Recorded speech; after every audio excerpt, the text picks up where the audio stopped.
Hi everyone, Dave here to let you know that our 2025 Australia and New Zealand tour rolls on, and this weekend, October 31st and November 1st, we are in Canberra and Sydney. Now, Canberra was sold out for months, but the venue has moved us to a bigger room, so we've added a few last-minute tickets. After Sydney the next night, all the other shows of the tour sold out, so we've added extra shows in Perth, Brisbane, Auckland and Wellington. For details of these shows, head to our website, dogoonpod.com. Hope to see you there.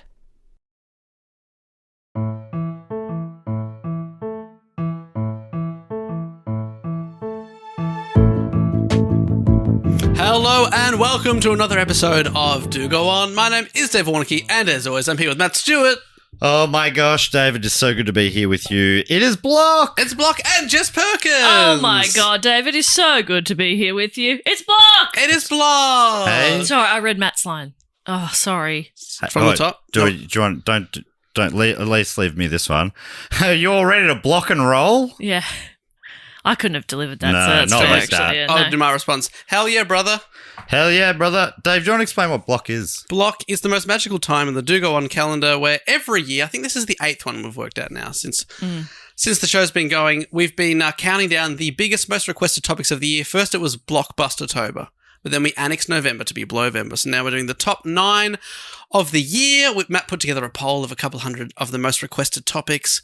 They were whittled down through thousands of votes, and we are up to the 5th, I believe we're in the top 5 now, most requested topic of the year. Yes, normally, this being the last Wednesday of October, this would normally be the number 1. But now, with Blowvember annexed, we still have 4 to come after today. Usually this is actually like a celebratory but somber time because it's the longest time between the next block and now. But now we're the most in block you can be. That's right. We're right in the heart of block. Do you kind of feel like now, if we were to go back to Block just being October, it would feel so empty and Yeah, shit? call it Bliptober, probably. Yeah. If you have that.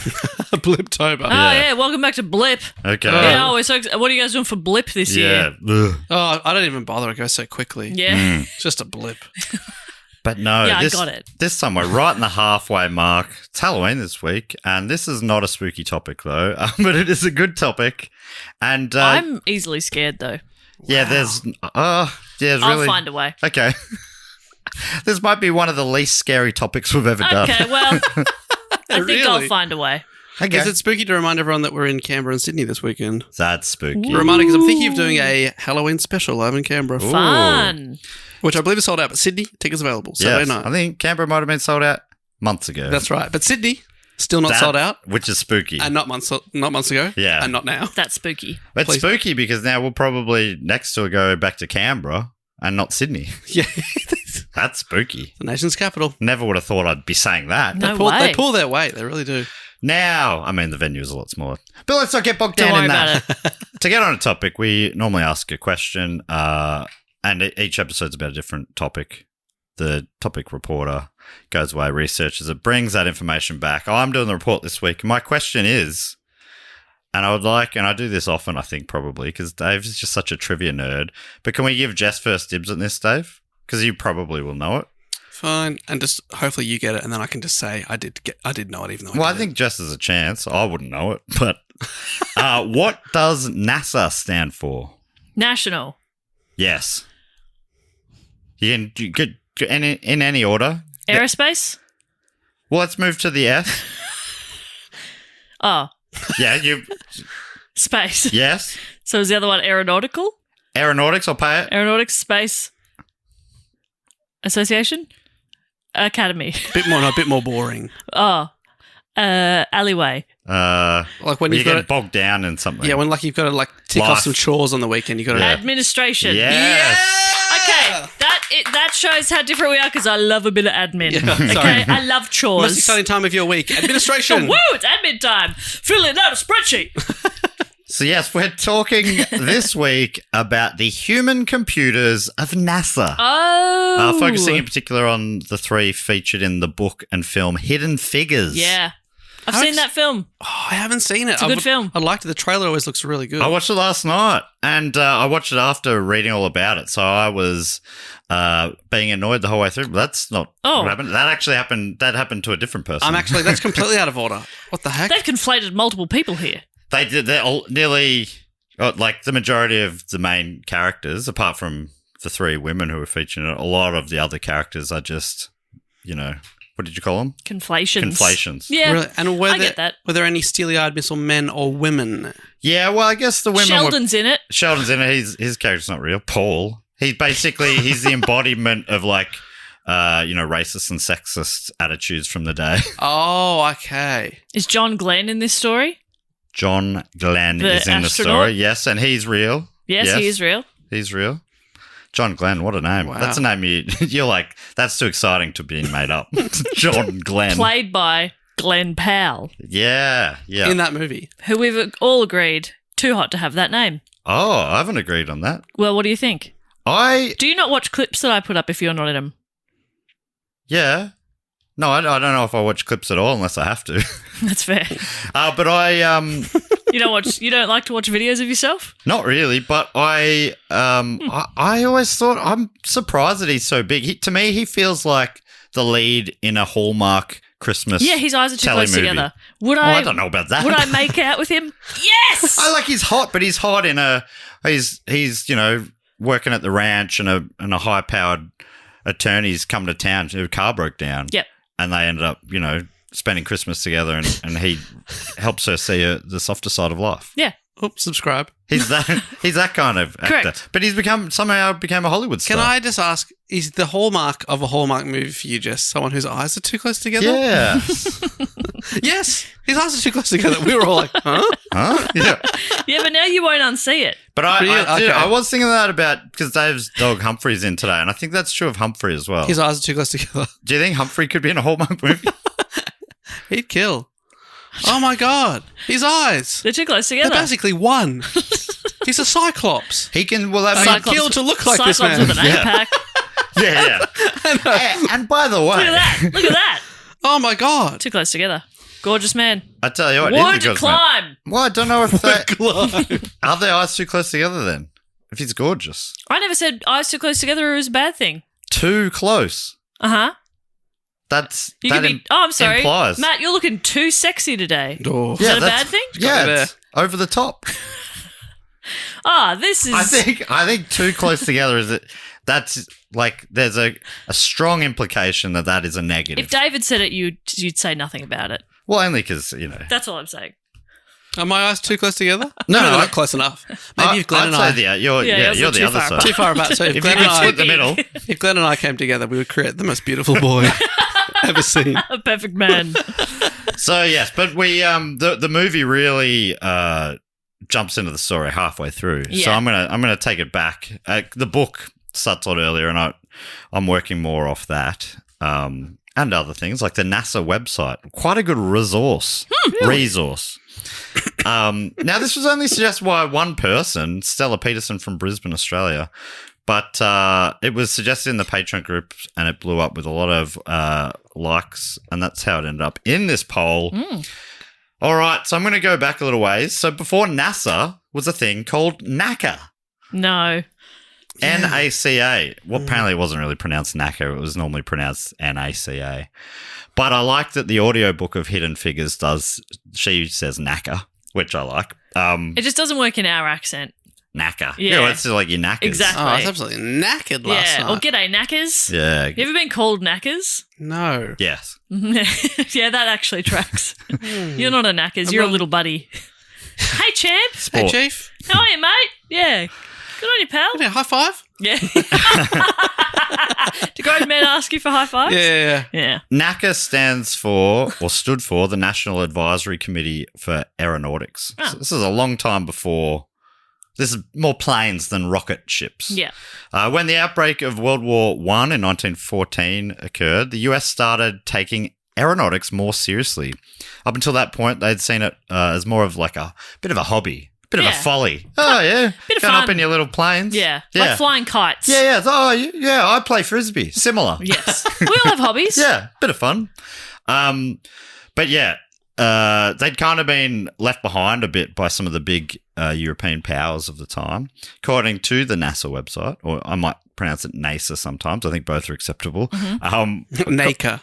According to the NASA website, which was NACA or That NACA. was NACA. Or NACA. But that doesn't happen for a few decades, Dave. So we're still knacker. Still knackering. But the Can't be website, Knacker didn't have a website. I'm reading from the NASA website. Right. Could we get in and get knacker.com? I assume so. Yeah. I assume most websites are probably still free. Awesome. Just gonna have a look. Anyway, NASA writes, several European nations saw the potential military applications of airplanes and invested heavily in aircraft research and development in the years leading up to the war. It was reported that at the onset of World War I, France possessed 1,400 airplanes, Germany 1,000, Russia 800, and the US 23. So they really, weren't putting a lot of time or effort into it. So then NACA was established in 1915 to rectify this. It's crazy that they were the first ones to fly. Mm. They got the Wright brothers and they went, oh, well. Well, actually, one of the Wright brothers ended up on the NACA's board in 1920. That makes sense. Yeah. So that's the big guns. When they decided to get into it, they went into it big. And you'll hear those some numbers that prove that in a second. That same year, 1920, the Langley Memorial Aeronautical Lab was opened. At first, there were just 4 engineers, 11 technicians, and a rudimentary wind tunnel. But according to NASA, by 1925, Langley had over 100 employees and the world's first pressurized wind tunnel. Over the following years, increasingly complex tunnels were built, as were new planes for flight testing. This is huge. Basically, it's like we're testing planes by flying them, and people are dying a lot. So wow. This is more of a controlled thing. We can blow wind at these planes to see how they'd react. Yeah, and we can put a mattress on the floor. Yes, exactly. So if you fall out, good to go again. I thought it was for the plane. yeah. The plane really big bounces mattress. back. In case the plane falls.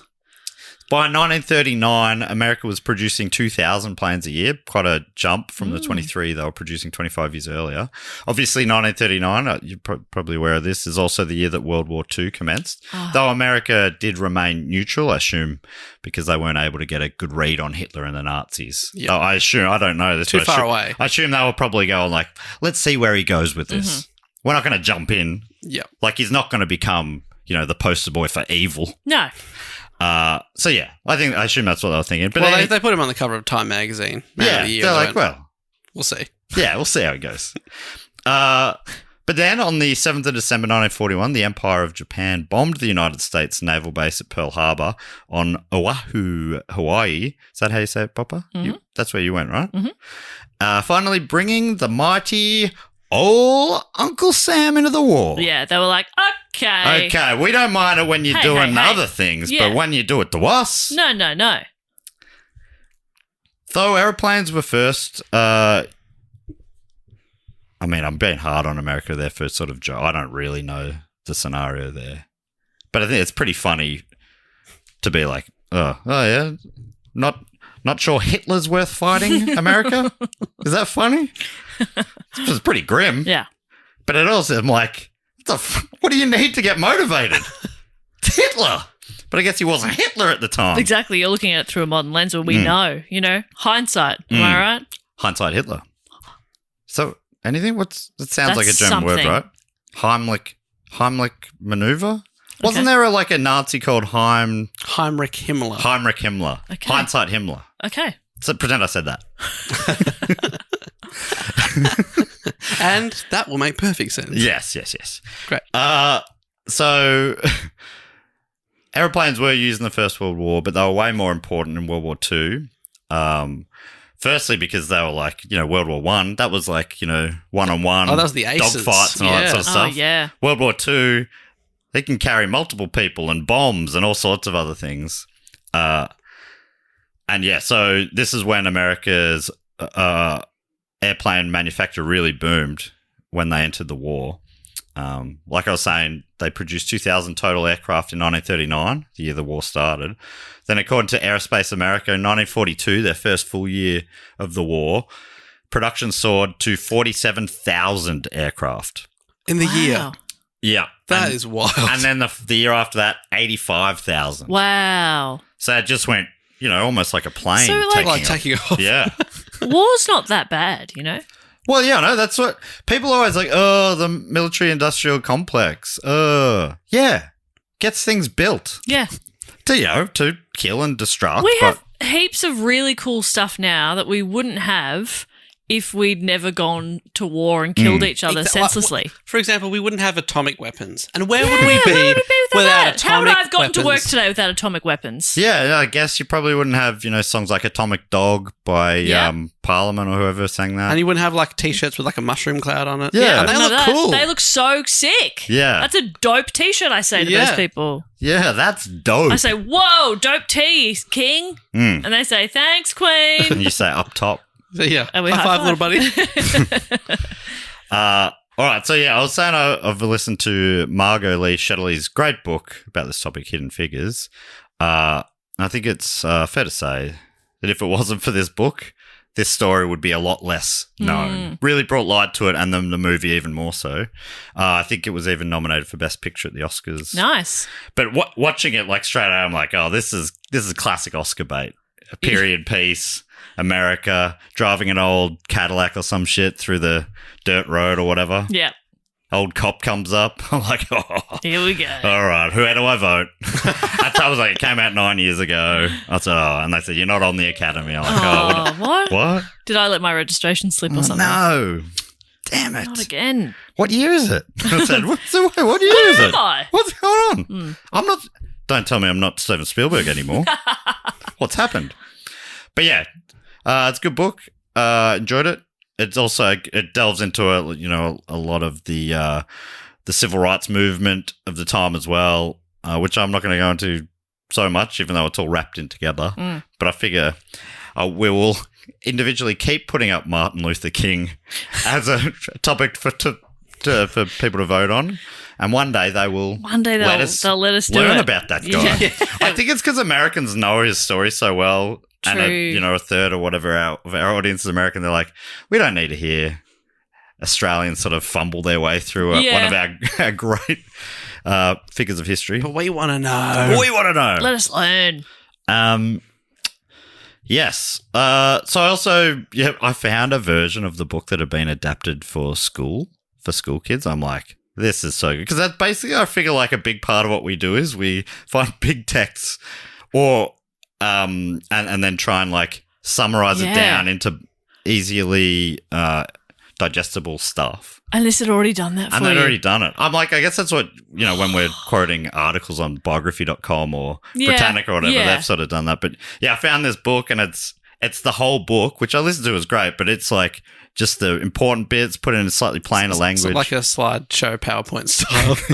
I'm like, this is sick. So when I'm referencing Shetterly, often it'll be from that version of the book. Like in that version of the book, she writes, designing and testing planes needed millions of calculations. Langley needed mathematicians and new employees, could be men or women, black or white. They just had to be excellent at maths.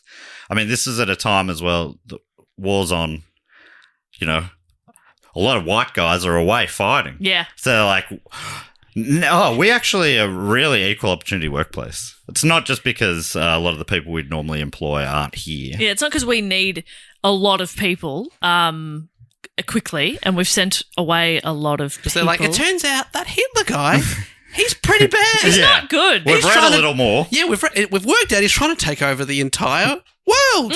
And that's not good. So, yeah, we need people. Okay. I guess we'll let women work. Yeah. And then America came in and just sort of went, all right, well, we're here now. You can keep fighting. And Hitler's like, I will. I'm like, all right. All right. Oh, shit. Oh, shit. All right. Well, cool, I man. really just, honestly, you are going to save a lot of lives if you just quit now. Yeah. We will beat you. We're Uncle Sam. Look at my hat. Yeah. It's tall. I've got a tall hat. Just noticed that Uncle Sam in my head. Mm-hmm. He's kind of just like a comic book version of Abraham Lincoln, isn't he? Take Abraham Lincoln and give him the secret serum. Yep. He's got a sort of top hat and beard. I feel like it's like take Abraham Lincoln and mix it in Foghorn Leghorn. Oh. What have you got? A big chicken. Yeah. Oh yeah, no, he does have a Lincoln about him. Does he have a Foghorn Leghorn about him? I'd say. Yeah, thanks. Yeah. You calling Uncle Sam chicken, Dave? I'm calling him Oh, rooster. ready to go. Good looking rooster. Good looking rooster. Well, bloody good looking rooster. Oh, that's a good in the looking hen rooster house. there, hey? Look at him strut about this big, beautiful rooster. I'm calling him cock of the walk. Yeah. Hey, Uncle Sam, you big hunk. Uncle Sam will like it. Uncle Sam. Hey, we're having a little fun here today. Who's your dream man? Probably Uncle Sam. After the serum. yeah. He's jacked. He's absolutely No one wants ripped. scrawny chicken Sam. No, thank you. People go, how did they CGI? That's real. Whoa. Yeah. You train with the guy that trained The Rock. So yeah, Langley. I'll mention Langley a lot. That's where the whole story basically takes place. That's the base. That's NASA in the future. Before those Texans come in, I'll mention that briefly how it ended up in Houston. But anyway, jumping way ahead now. Oh, where's Langley? Langley Is that Virginia? is in Virginia. Yes, thank That's you. That right. comes up in movies a lot too, doesn't it? Like, is NCIS based out of Langley? Oh, maybe. Yeah. Maybe Or is they that took it or is over. it Quantico? Maybe that's all one thing. Quantico, that's FBI, right? Quantico. That's fun. I know that from the X-Files. But yeah, Virginia. Apparently, Virginia and West Virginia, there's a big difference. Because one of the main characters from this, one of the main women from the movie, we'll get to her, but she was from West Virginia, and she would always say, "I'm from West Virginia, not Virginia." Very different. Right. West Virginia's got the hills, the mountains. Virginia, very flat and racist. Oh, okay, cool. But that was back then or whatever. But apparently, I think West Virginia was part of the Union or whatever, and Virginia was part of the ones who like slavery. Yeah. Confederacy. Anyway, fuck. If Americans were like, I don't want to hear Australians I know, fumbling we through don't even Martin know Luther this. King, and I'm like, the the ones with the it's tedious. NCIS headquarters is located at the Russell Knox Building on Marine Corps Base, Quantico, Virginia. there you That's go. something. Oh, so it's all in there though. Interesting. But I think that's the full top brass. Right. I don't know. I think the TV show seems to be Washington, D.C. Anyway, which is not that far away. Anyway, we're not from America. I'm so sorry.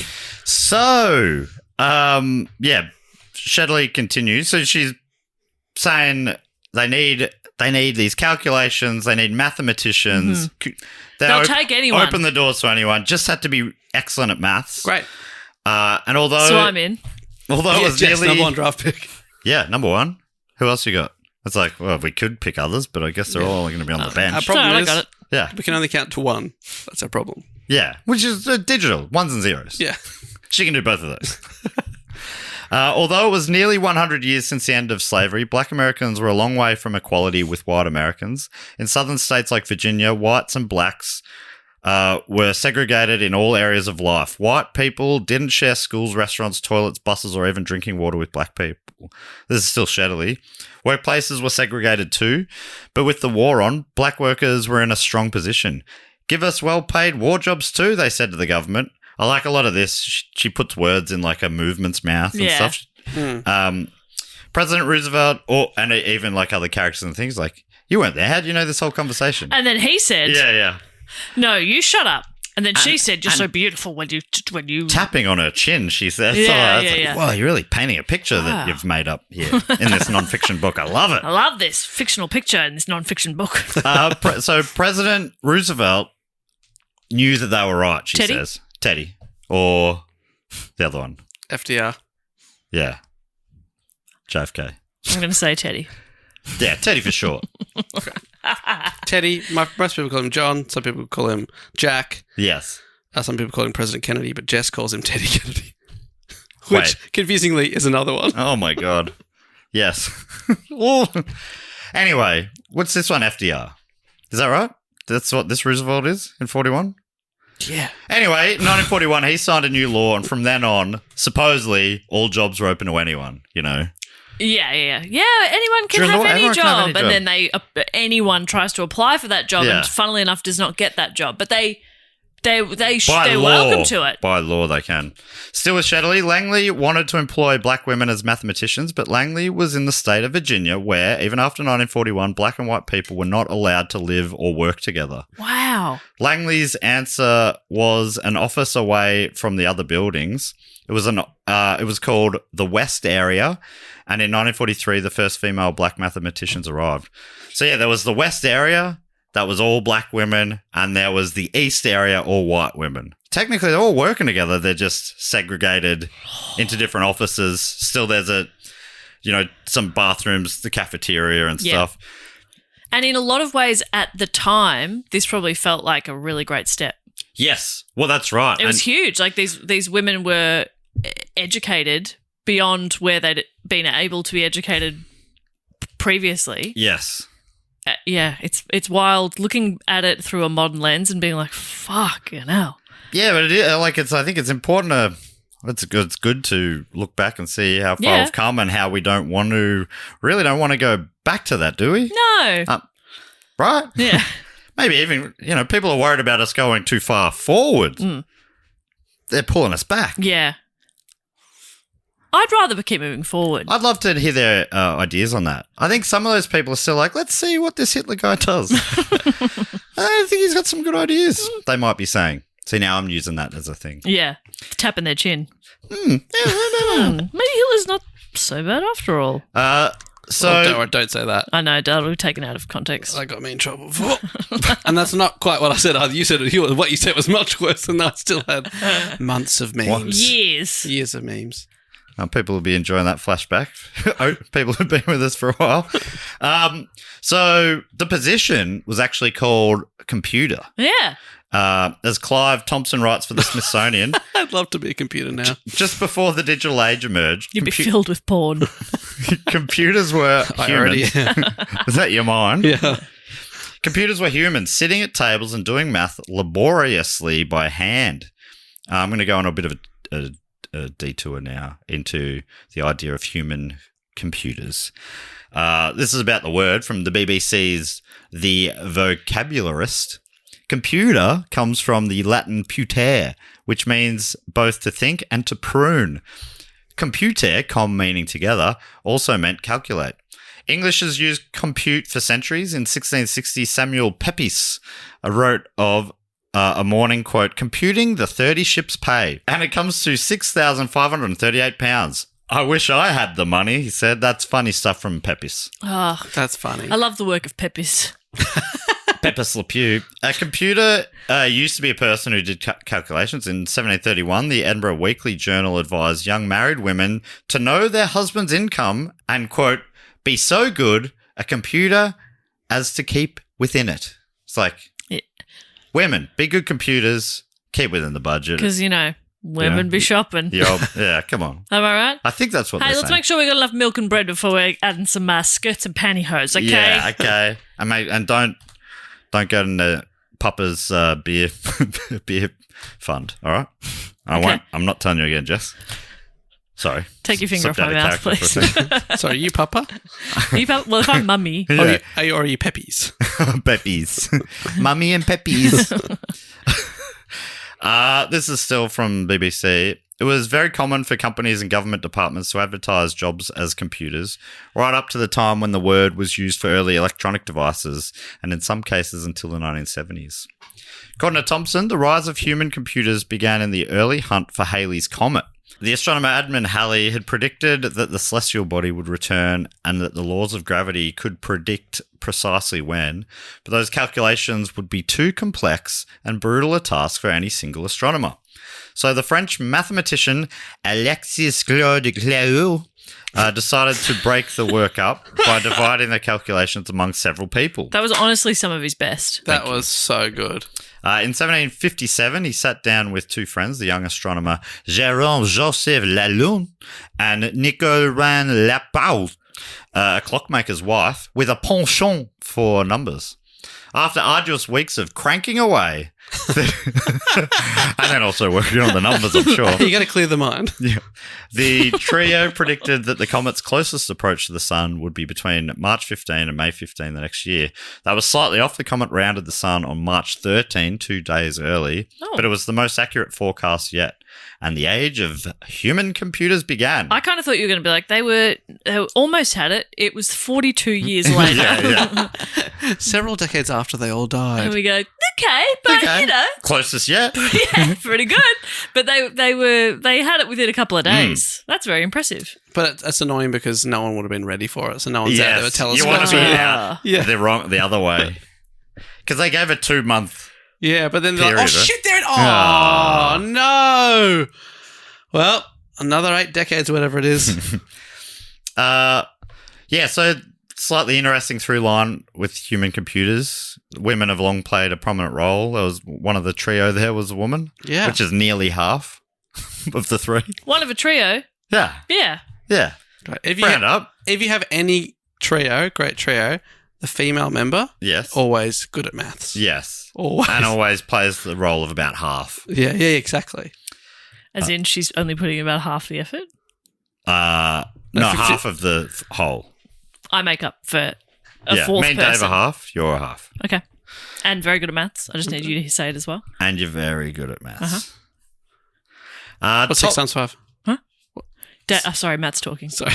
Thompson writes, by the 19th century, scientists and governments were beginning to collect reams of data that needed to be processed. Processed. It needs to be processed. Procession of data. That's how I say that. And you say it beautifully. I've always said it like that. I don't even know why you're bringing it I up. agree. I love you. Processed. Yes. So they began breaking their calculations down into tiny basic math problems and hiring gangs of people to solve them. I imagine street toughs.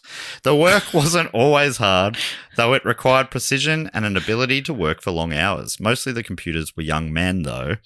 But by the late 19th century, some scientists realised, you're going to love this, Jess, that hiring women could reduce the cost of computation.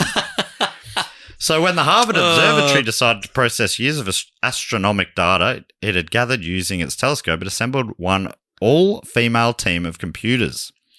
For the Scientific American, Elizabeth Howe writes, these women made discoveries still fundamental to astronomy today. For example, Williamina Fleming is best known for classifying stars based on their temperature, and Annie Jump Cannon, what a name. What? Jump Cannon? I tell you what, I did not notice that when putting this together. Annie Jump Cannon. And is that her surname? Annie Sit.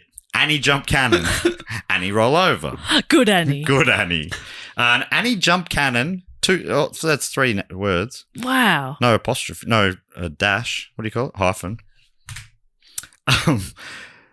So yeah, Annie Jump Cannon developed a stellar classification system still used today, from coolest to hottest stars, OBA, FGKM. We all know that system. Of course. Despite this groundbreaking work, Thompson writes, they could be paid as little as less than half of what men got, which was noted by David Alan Grier, author of When Computers Were Human. This just really sounds to me like a short educational film that Troy McClure would have done. I'm confused with you. I was going to say an episode of Doctor Who. Yeah, well, same. So opportunities came about for a bit of a bummer of a reason, you could say, for women as computers. Yeah, you're like, you do this for equality?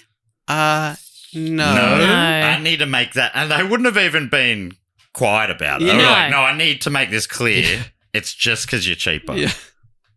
But yeah, women proved to be able to do the job pretty much as good as men. I wonder if not better. Yeah, that tracks. I wonder if, because obviously the women are getting paid significantly less because they don't have families to support. They have husbands for that. So this is just like hobby play money for them. They're being selfish if they want the same. But I'm wondering if, and I don't know if you have this, Matt, but were the black women paid less than white women, or roughly all the same? If you don't have that, that's okay. I just can't. I don't remember. have it, but I think I think they got paid the same. Yeah. At NACA. Yeah. I think, it is like you were saying, at the time, NACA was actually being quite progressive. Yeah, yeah. But I don't know how progressive. And, you wouldn't be surprised based on, they had to sit in a certain spot in the cafeteria and that sort of stuff. Because the state they were in was like, we don't care what the federal government has done here with equality laws. We've still got segregation laws, and they're the rules we stick to. Mm-hmm. So even if they wanted to, they had to do some of that stuff, which is pretty grim. Thompson continues, during World War I, the Army hired a small group of women to calculate artillery trajectories. In the 1930s, the Works Progress Administration began hiring its own human calculators to support engineers. Women were welcome as computers, partly because the work was viewed as dull and low status. Men with elite educations generally wanted no part in it. Yeah, because, it's not like in stuff like space travel, the numbers are important. No. And, getting things precise Yes. and accurate. It's like, yeah, so that's what? not the sexy job, you know. Yeah. You do the calculating, and then we'll do the sexy job, writing reports, engineering things. I'm gonna design a rocket. Yeah. That is actually quite sexy. But and apparently, so this is going back. We're way before rocket ships, but still planes at the time, like aeroplanes, was like magic. But yeah, the uni-educated men didn't want any part of it. But Thompson writes, not only were women hired, but so were black people, polio survivors, Jewish people, and others who were routinely iced out of job opportunities. Ma Hicks, a historian and author of Programmed Inequality, writes that while the pre-electric computer jobs were feminized as they were seen as rote and de-skilled, but in a lot of cases, the women doing these computation jobs had to have pretty advanced math skills and math training, especially those doing very complex calculations, obviously. On top of the math skills required, they also needed immense stamina as they would work full days solving equations over and over. It was like mental concentration. Yeah. I couldn't even begin to think about doing that. Concentrating all day on very similar sums. And trying to keep track of where you're at. Yeah. Wow. In World War II, the need for computation exploded. Over 200 women were hired at the University of Pennsylvania's Moore School of Electrical Engineering, creating artillery trajectory tables for the Army. By 1944, as Greer documents, about half of all computers were women. Women in the job were so common that the language started to become more gendered. According to Thompson, one contractor of the Applied Mathematics panel used the term kilo girl to refer to 1,000 hours of female calculation work. Well, that'd probably take a couple of kilo girls. And what's the conversion between a kilo girl and a kilo boy? Yeah, a man hour. Another astronomer apparently talked about girl years of work. Oh, how many girl years is that going to take? What are we, dogs? Oh, yeah, but in girl years. Yeah, well, they're always really applying lipstick. It's interesting, though, because it is like they're just talking about how many years of calculations, whereas, like, why does that have to be how many years? Yeah. But I guess it is probably man hours was probably, they do talk about man hours, meaning how long it would take to work on something. But yeah, man hours and girl years. But that's not specifically about, like, how long it would take a man to do it. I know, it's so weird. It's a weird, but I think it's just, comments like that are made by, you know, back in the day or by old people still. And you kind of go, I think it's just that this is so foreign to you that you're imagining, okay, this is going to take this many hours of computing, and the computing is done by women. So, what? Like, I don't know. You have to put a gender on it or make it different. It's like, it's okay. It's going to take 1,000 hours. That's fine. There's definitely, it seems like there was definitely like men feeling emasculated by, well, if this is women doing this, we need to sort of make it sound like it's not as impressive as it is or whatever. Yeah. Anyway, the idea was that for the most part, women would be computers and mathematicians or whatever all the way up until marriage. And then obviously, they'd start their home life, their real job. Yeah. Which isn't a job. Babies. Not a job, obviously. Not a job. Hardest job in the world, I'd say. Because you get married and then you just forget how numbers work. Yeah. Yeah, well, you lose it. You need to worry about new numbers. Yeah. Babies. Children. Yes, that's how many? How many? Two, Pop them out. 3, 4, 5 maybe. Yeah, you need to know how many children you have, but beyond that, no other numbers need to exist. Well, no, you just got to keep within your husband's budget. Oh, and you've got to, like, measure things for baking. That's true. Yeah, how many girl hours will it take to bake this cake? Astronomer L.J. Comrie wrote in 1944 Mathematical Gazette article entitled Careers for Girls, in which he declared that female computers were useful, quote, in the years before they, or many of them, graduate to married life and become experts with the housekeeping accounts. It's graduating. 100%. Hardest job in the world. Being a wife. Wow. I could not agree more. Yeah, how do you do it? Having graduated, oh boy, everything changes. That's what they don't tell you. Oh, the change. This has been the toughest year of your life so far. Toughest year of my life so far. See, yeah, it's wild. You woke up one morning in Vegas. Yeah. A free woman. Having a wonderful time. And Woke then- up the next and I said, darling, what's the household budget? I must stay within it. And he said, I don't know. I don't know. Wow. You manage the budget. Yeah, well, there you go. You slipped right He into the forgot. role, didn't you? Yeah. All right, let's get back to the story at hand. Hidden Figures focuses on three women and women. I said it like a New Zealander. Focuses on three women, so let me introduce them to you. Firstly, let's talk about Dorothy Vaughan, who was born Dorothy Jean Johnson.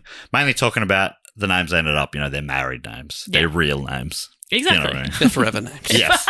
Who cares about the before name? But also Dorothy Johnson, one of the other three women becomes a Johnson. I So see. it just becomes a lot more confusing. So Right. I'll use their first or last name. But Dorothy Vaughan she's the eldest of the three and she was the first one to get to NACA. This is from NASA's biography of her. Vaughan was born in Kansas City, Missouri, and at an early age, her family moved to Morgantown, West Virginia. After receiving a full tuition scholarship, she earned a Bachelor of Arts degree in mathematics at the age of only 19 from Wilberforce University in Ohio. Wow. So, these three women are all, geniuses, Yes. by the way. And this is a time where, most people didn't get university degrees. The majority of the people who did were white men, and, the numbers went down after that. Black women was a small percentage, and the majority of them would become teachers Right. at black schools. Of course. How bizarre. Which is, in this book, it's a lot. It's sort of grating for a while, how it's a black school, and you're it's a funny time where it is that is needs to be said. Shetterly writes, she was then offered a place at Howard University in Washington, D.C., the top university for black students. It was bad timing for Dorothy, however, as it was 1929, the year of the Wall Street crash, and of course the Great Depression followed soon after. To help pay the family's bills, she didn't continue her math studies to this prestigious college. Instead, she trained to become a teacher so she could earn money faster. I think she got a job paying $2,000 a year for teaching, which seems like a crazy idea now, but it probably wasn't. It was something. Back to NASA's bio. After graduation, she became a mathematics teacher at Robert Russell Motten High School, the African-American high school in Farmville, Virginia. Is Farmville, Virginia one of the games you play? Farmville. And then in 1932, she married Howard Vaughan Jr., and the couple had 6 children. That's obviously what she became Vaughan from there. That's how she became a maths genius. She had to count to 6. Yeah. Yeah. That's tricky. Yeah, so you can probably already see that Vaughan was different from the average computer who was just crunching numbers while they waited for a man to make an honest woman of them. She was married with 6 kids already. And yeah, her family needed cash. War had broken out, that sort of stuff. She was taking on extra jobs apart from the teaching. One of those jobs she did in the school holidays, was for the army sorting laundry, and this apparently paid better than teaching. Wow. I mean, what you have to remember is everyone in the army wears camouflage. Yes. So it's very difficult to sort. That's right. First you got to find the clothes. Oh, where are they? And then you got to be like, whose is this? And what is it? Yeah. Is it a shirt? How do you match the socks? pants? So it's really tricky stuff. Yeah, that would be really tricky. Yeah. Dave, I want you to know that was quite funny. Thank you for not laughing. Yeah. Good I stared comment. at you though, didn't I? Well done holding it in. Thank you. Yeah. I'm working on that because people say, That's tricky. Jess, your laughter, it's Obnoxious. It's obnoxious and It's annoying. Instead of me really laughing with grates. it, I find it immediately kills a laugh for I hate me. it. Yeah. I hate you. Uh-huh. You're the worst. Yeah, this is just text messages from Matt. Yeah. Oh, you can read those. I can read. I thought I was just putting them in my thought diary And hitting send. and hitting send. I file them under the name of the person I'm thinking about, and I press send into the thought diary. That way, when I want to go back and look at all the horrible things I think about someone, I they're can just all throw under them there, the- categorised. I'm very organised. Sometimes I think it's AI, but sometimes I get replies from AI Jess saying, Why? please stop. Oh, my that feelings. hurts." Yeah. Anywho, so she's She's working nonstop. Also got 6 kids at home. I'm exhausted reading about it. Yeah. Wow. Shetterly writes, Dorothy never had a free moment and she never turned down a chance to put money in the bank. Even on Sundays, she earned money by playing the piano at a local church. And that's a great loophole because back then, you can't work on Sundays because it's church day. You have to go to church. It's wild that you got paid to play piano at the church back then. Oh, if you have to pay me. Just be able to take you get first dibs of the collection plate. Yeah. You take any of the big notes. Take what you can carry. First dibs. I think I'm going to take the 100. It's like you're lucky dip it. Yeah. Oh, that really felt like a hundy. Oh, it's $1. It's a piece of paper. It's an IOU. IOU God. Now what? Now I owe God? Oh. Would that be an IOG, do you reckon? Yeah, I think so. Capital G. So then in December of 1943, she saw an ad. She was always looking for new job opportunities, just a hustler, you know. Incredible. It's always other people would go, I want to use this little break for sleep. Yeah. She's like, I could squeeze another job into here. Yeah. And putting all the money back into the family. Apparently there was a line, I think it was Shetterly saying that she didn't go to her further educate that opportunity because her sister they needed money for her to go to uni, so she sort of had to step aside. So she's just putting money back into the family. And then she sees this opportunity, she hears about it, it's like, Naka at Langley is accepting black women. She's like, all right, I'll apply, and she got the job. To do math, and I'm good at math. Yeah. That's me talking. Yeah. Yeah, well, she could have said almost something very similar while tapping her chin. NASA writes, she reported to the segregated West Area Computing Unit, which we talked about before. This group was responsible for mathematical computations for engineers conducting aeronautical experiments. Shetterly writes, Dorothy had never been on a plane, but the question of flight now had her full attention. Scientists still had a lot to learn about flight. They had to come up with new ideas, do the maths, try out their ideas, and be lucky. In the early days, pilots could only test new ideas by flying, which is what we talked about before. Many died, and now the NACA had wind tunnels, which offered testing without the danger. What about a third wing? Third wing and a third mattress on the ground. The wind moving over the plane was similar to the plane moving through the air at speed. Langley built a number of wind tunnels, each testing a different part of the flight. One of the tunnels was large enough to hold a full-size plane. The wind tunnel was never exactly the same as flying through the air. One of Dorothy's first jobs was to calculate the difference between the two, and this was key to the NACA's success. The tunnels ran all night as the engineers pushed the machines for answers to their questions. Sounds like they're torturing them. Tell us everything you know. Yeah. Give me back my son. Waterboarding the planes. Just giving him a wash. The trips. Yeah. It's like, I'm just watching you. That's funny. Shetterly continues, on top of their 6-day week, the new girls took a course in aerodynamics twice a week after work, plus a 2-hour session in a wind tunnel and 4 hours homework. Their teachers were some of the best physicists in town. Wow, so they're like really learning the prac as well. Yeah.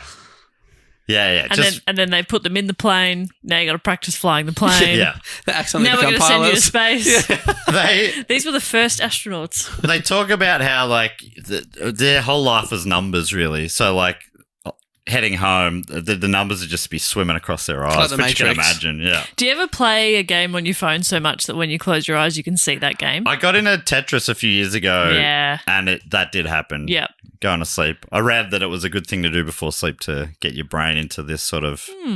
It's almost like a meditation. Yeah. And then it would do. You're solving it all night. Yeah. Never missing either. No, occasionally you'd miss one just to. Okay. Oh. Yep. Oh, solved with the next one. Perfect shape. Otherwise, you're like, oh, flat line, L, Yeah. flat line.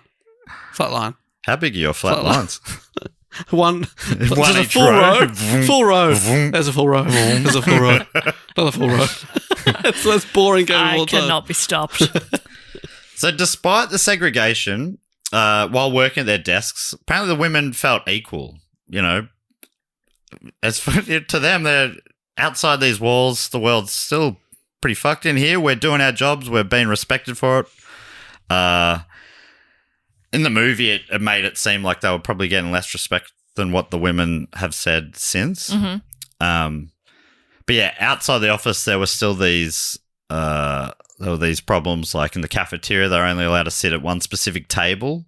Same went for toilets. Apparently, there was only one sign in the whole Langley cafeteria, and that sign read "Coloured Computers," and that was at one table. You guys sit in this back corner. Wow, that's the only sign in the whole place. One table. There's a few of them. 20 in the west. Sure. West room. There wasn't another sign saying jocks or anything like that. Yeah, No. nerds, goths, Everyone else could just pick their seats. AV geeks. But every teen high school movie I've ever seen, they do a tour of the school and they point out all of the different cliques, and they're all in assigned areas. Yeah, I don't think they'd put signs out for them though. It's sort of like they're unwritten signs. That's even harder to remember. Yeah, like, are you a goth or a jock? Third from the left. Is that goths? I don't know. You gotta to get a read from them because not all of them you can tell. Like, oh, they're the ones who are really good at maths, but it's like not like you can't look like you're good at maths unless you're in a teen movie. Then you will have tape on your glasses. Yeah, you'll be wearing pocket a vest. protector. Yeah. And you'll say something. Hello. Oh, salutations, my lady. You'll say something like that. Like Dave. Yeah. Yes. Hey, sorry, I was just about to recite pi to the thousandth place. The number is 7.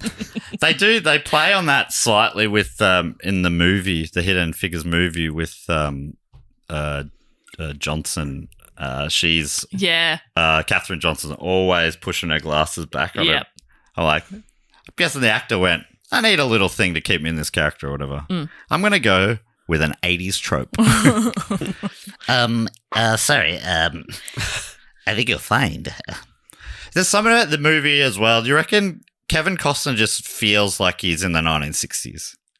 Yeah. We haven't got up to his time and he's not a real person anyway, but... What? Kevin Costner's not real? Not in this movie. He's a composite character. But there's something about his hair and his look... Yeah.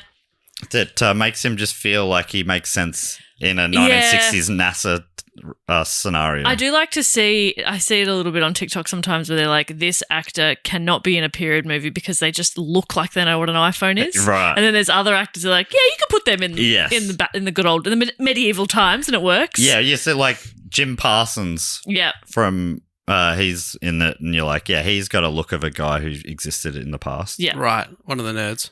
Yeah. Yeah. Is this Paul? Paul. That you hated. It's not real. Paul sucked. Fuck you, Paul. But he comes around at the end. He gives one of the black women a coffee. And you're like, wow. Because I set it up earlier that the white guys wouldn't even drink from the same machine, coffee machine. And then at the end, he gives her a coffee. He's like, oh, my God. Wow. He just figured out she's a human being. That's crazy. I don't know if others noticed that because I do have a bit of an eye for cinema. Yes. And it was a really subtle moment. Yeah. Really small motif. Yeah. Oh, yeah. And you're an empath. Yeah. So you feel so much stronger than the rest of us. You'd read the script and go, huh, that's a callback to earlier. Whereas I'd miss that. Through a full circle moment. Yeah, I often say to the writer, I'm like, this is nice, and I assume not intentional, but it's a nice, you're sort of tying a bow here, which is nice. Because earlier, he wouldn't even drink and that do you say, coffee. was that intentional or is that an accident? I assume it's an accident, but if you really, zoom in on the hand as they're passing it over, that could really... Slow-mo. Yeah. And then have a flashback to the scene before where they weren't drinking, just to make it really clear. Drive the point home. Yeah. Oh, my God, yeah. Yeah. And You've been learning from me for a long time, and I think you're starting to get it. Under your tutelage. Yeah. And could you maybe have him say, sorry about before? As he hands her a coffee. Yeah, before when I wouldn't drink from the same. And then if he says something like, can you put that in the bin for me? Yes. And then he walks away. Or you could say something like, I think of you as human now. I think that would be a nice touch. Just in case anyone missed the subtlety. Or he says like, have a good weekend, Dorothy. Says her name. Yeah, the first time he says the name, you're like... Wow! Oh my God! He remembered a colleague's name. Dreamboat. Dave still doesn't know my name. Dorothy. So there's this sign in the cafeteria that says "Coloured Computers," and Shetterly writes, "The sign wasn't unusual for the time, but because people were employed at Langley for their math skills, it seemed especially unnecessary. The women pushed the sign away while they were eating, pretending it wasn't there. In the office, the women felt equal, but when they went to the cafeteria or the toilets, the signs made it clear that not everyone felt that way. One West Area computer, Miriam Mann, finally decided it was too much. Miriam was not very tall, but she had a big personality. She simply put the sign in her handbag. Her friends laughed, but they were worried for Miriam.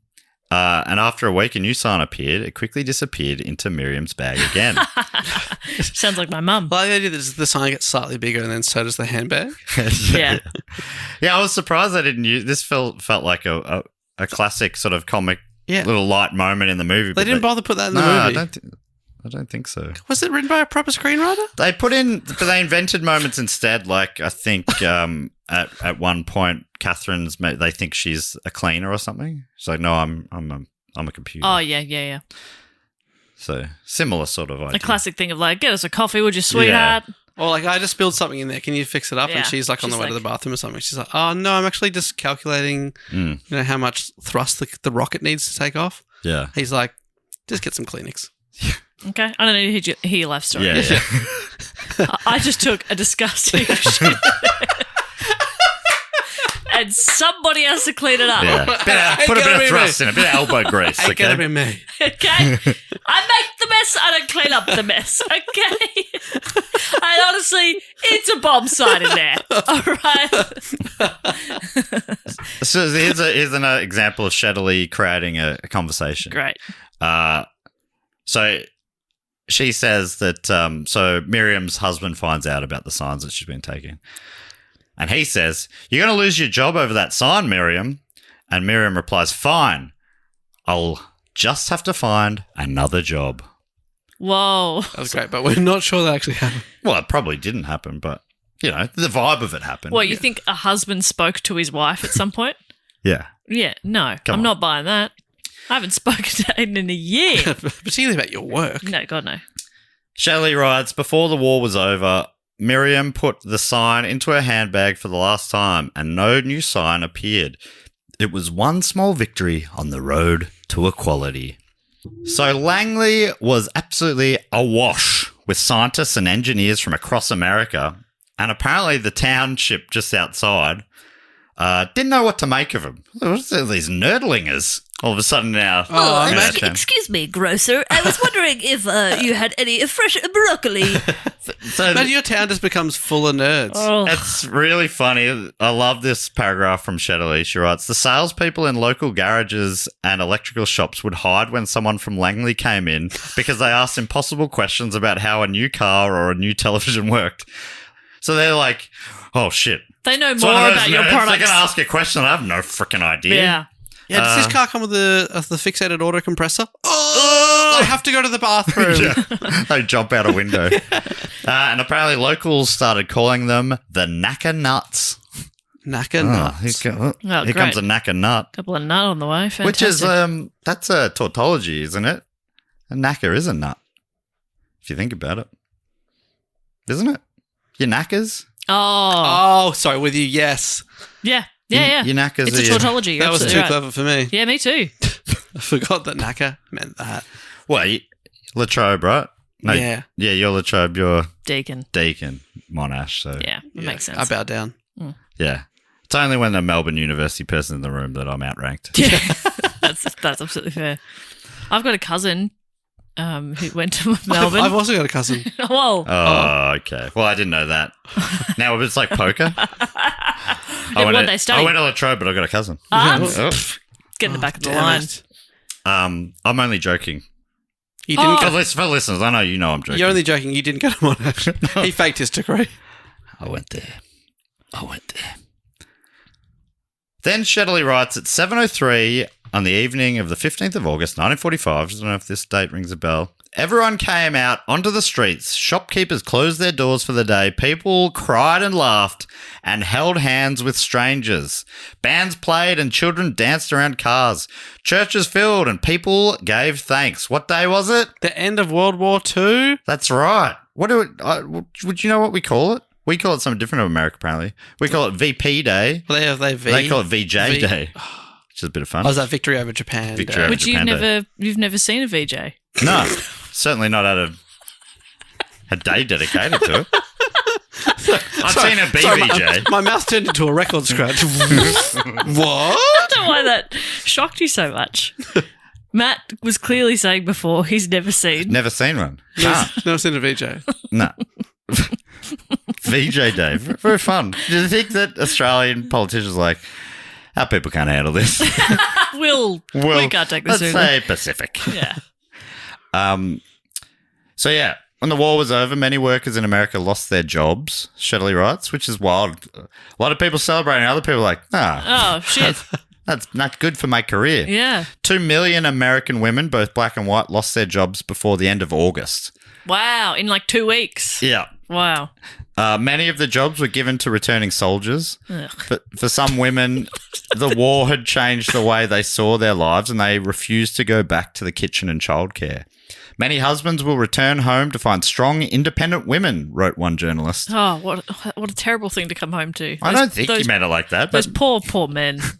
But yeah, that is like, wait, what? We left the place for a few years? And now you've survived and functioned? And thrived? Yeah. Oh. But yeah, I mean, it meant there was big clashes, culture clashes coming up. Thompson writes, after the war ended, the space race was on. And it had a ravening need for computation. I don't think that's ever been written as a sentence by anyone else. A ravening need for computation. I feel the need. The ravening need. I must compute. NACA hired several hundred women as computers at its Langley base in Virginia.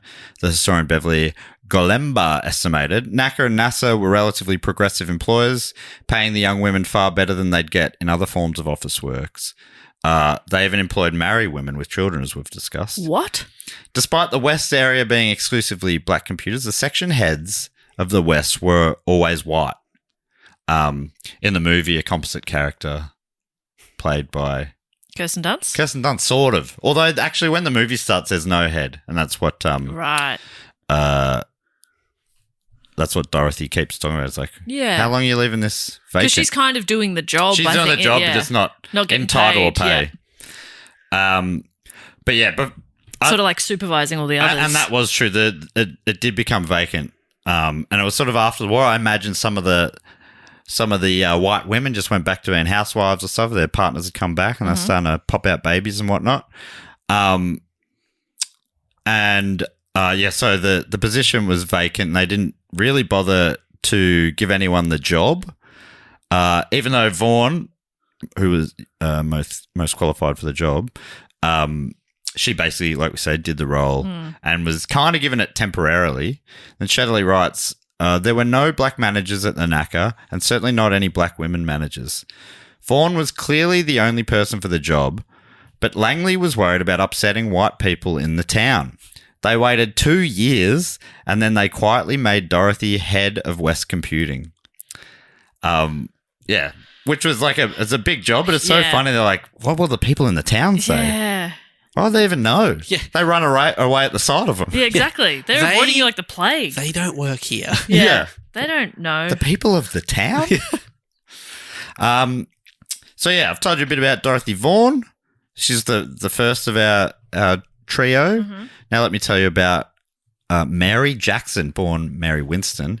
NASA writes, Mary Jackson was born in Hampton, Virginia, and attended the all-black George P. Phoenix Training School, where she graduated with honours. She graduated from Hampton Institute in 1942 with a Bachelor of Science degree in both mathematics and physical sciences.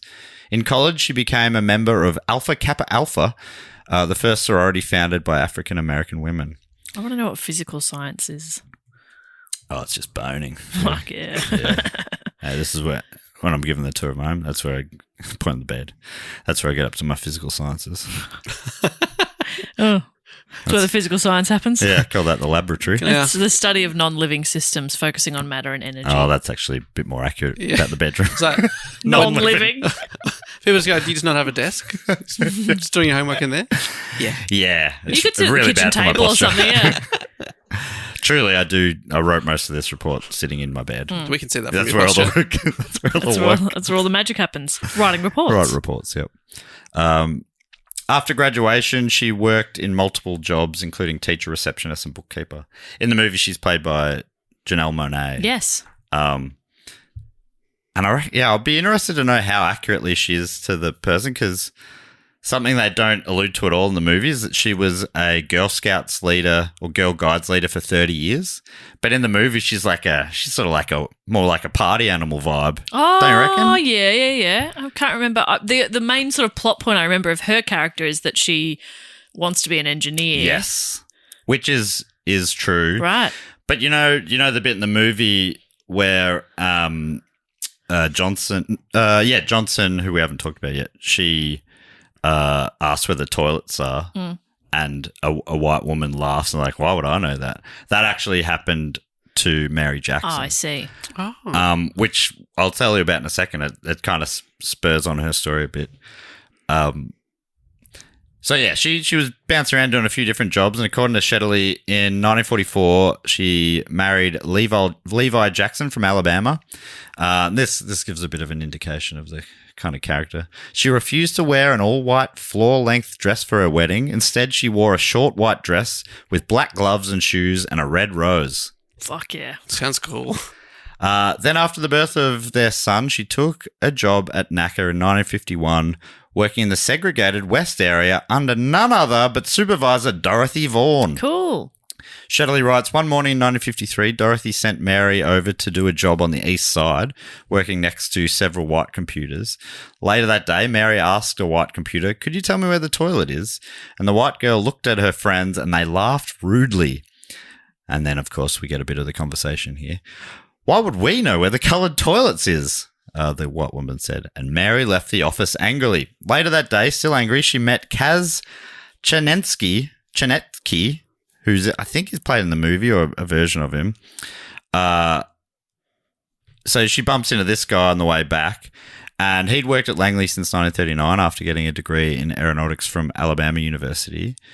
Apparently, he asks her how she's going. And Shetterly writes, black women usually hid their anger from white men. They put on a face to protect themselves and their jobs, but Mary couldn't hold back. She told Kaz all about the women on the east side. Kaz listened and replied, why don't you come and work with the engineers, he said. And she did. She got this gig working with him. In the movie, the guy's like, she's like, hey, can I, she's got a bit of self-doubt. And he's like, I'm a Jewish guy and my parents died in the concentration camps. I'm not really I'm not the kind of guy who is going to be like looking through coloured racist glasses or whatever. Yeah. But I don't know how accurate that was. Or if it was that. Well, he seemed to have be the same name? It was something I can't like remember, Kaz. but he seemed to be very encouraging of her. Yes. I think that was true, that he was a bit of a mentor for her. Right. And she actually became an engineer. I wasn't working just. She starts working with him, and that's the goal. I mean, I could spoil it for you if you like. That's the goal. Sounds good. Sounds good. I'd hate for you to be heartbroken this early. I'll save that for later. Oh, they call him Carl Zelinsky in this. Right. Yeah. So but it seems like they've gone, it's basically him. We've tweaked a few things, I guess. Because some of it, I read that, some of the characters, they just weren't able to get their life rights from. So that's why they have to make up characters, which is an interesting idea. You're so wild that they can be like, we can either get your life rights or they just make up a name that sounds pretty similar, like Dean Warner. It's like Ricky Ponting Cricket. Close enough.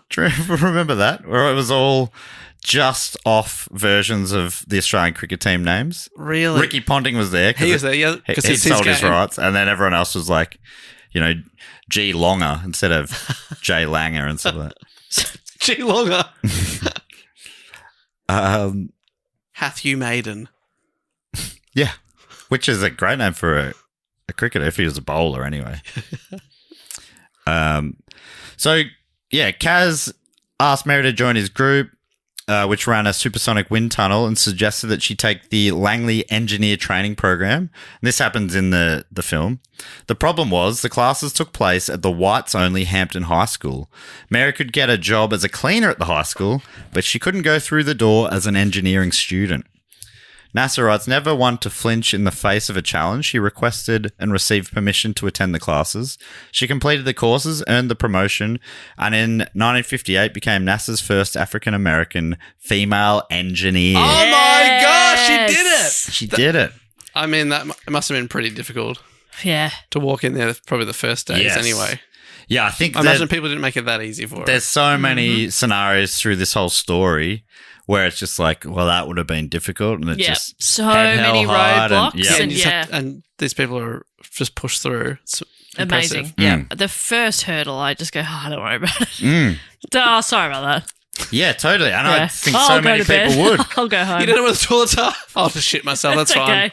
You don't know. Yeah, why would you? Why would you? I'm going to go shit myself in a corner. See you later. See you later. See you later. See you at lunch. Don't sit next to me. I'll smell like shit. Because I have already started. Oh, you won't sit next to me anyway because I have to sit in the corner. Yeah, no worries. No worries. NASA continues. Her engineering speciality was the extremely complex field of boundary layer effects on aerospace vehicle configurations at supersonic speeds. That same year, she co-authored her first report, Effects of Nose Angle and Mach Number on Transition on Cones at Supersonic Speeds.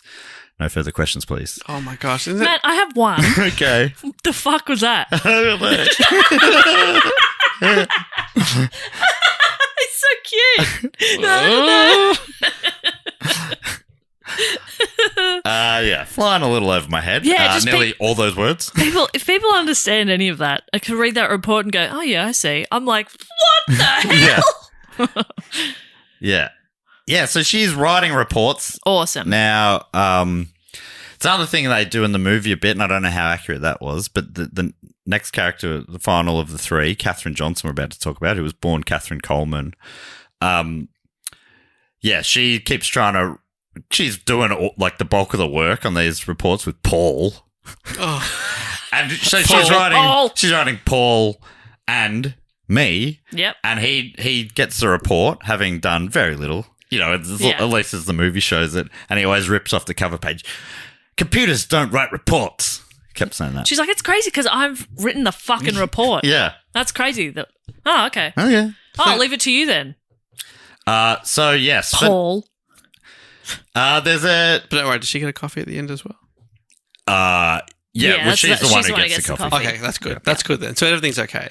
Yes. Yeah, Paul's great, actually. Yeah. I love Paul. I love you, Paul. I think Paul gets it now. Oh my God, Paul's actually the best character in the whole thing. Yeah. Yeah.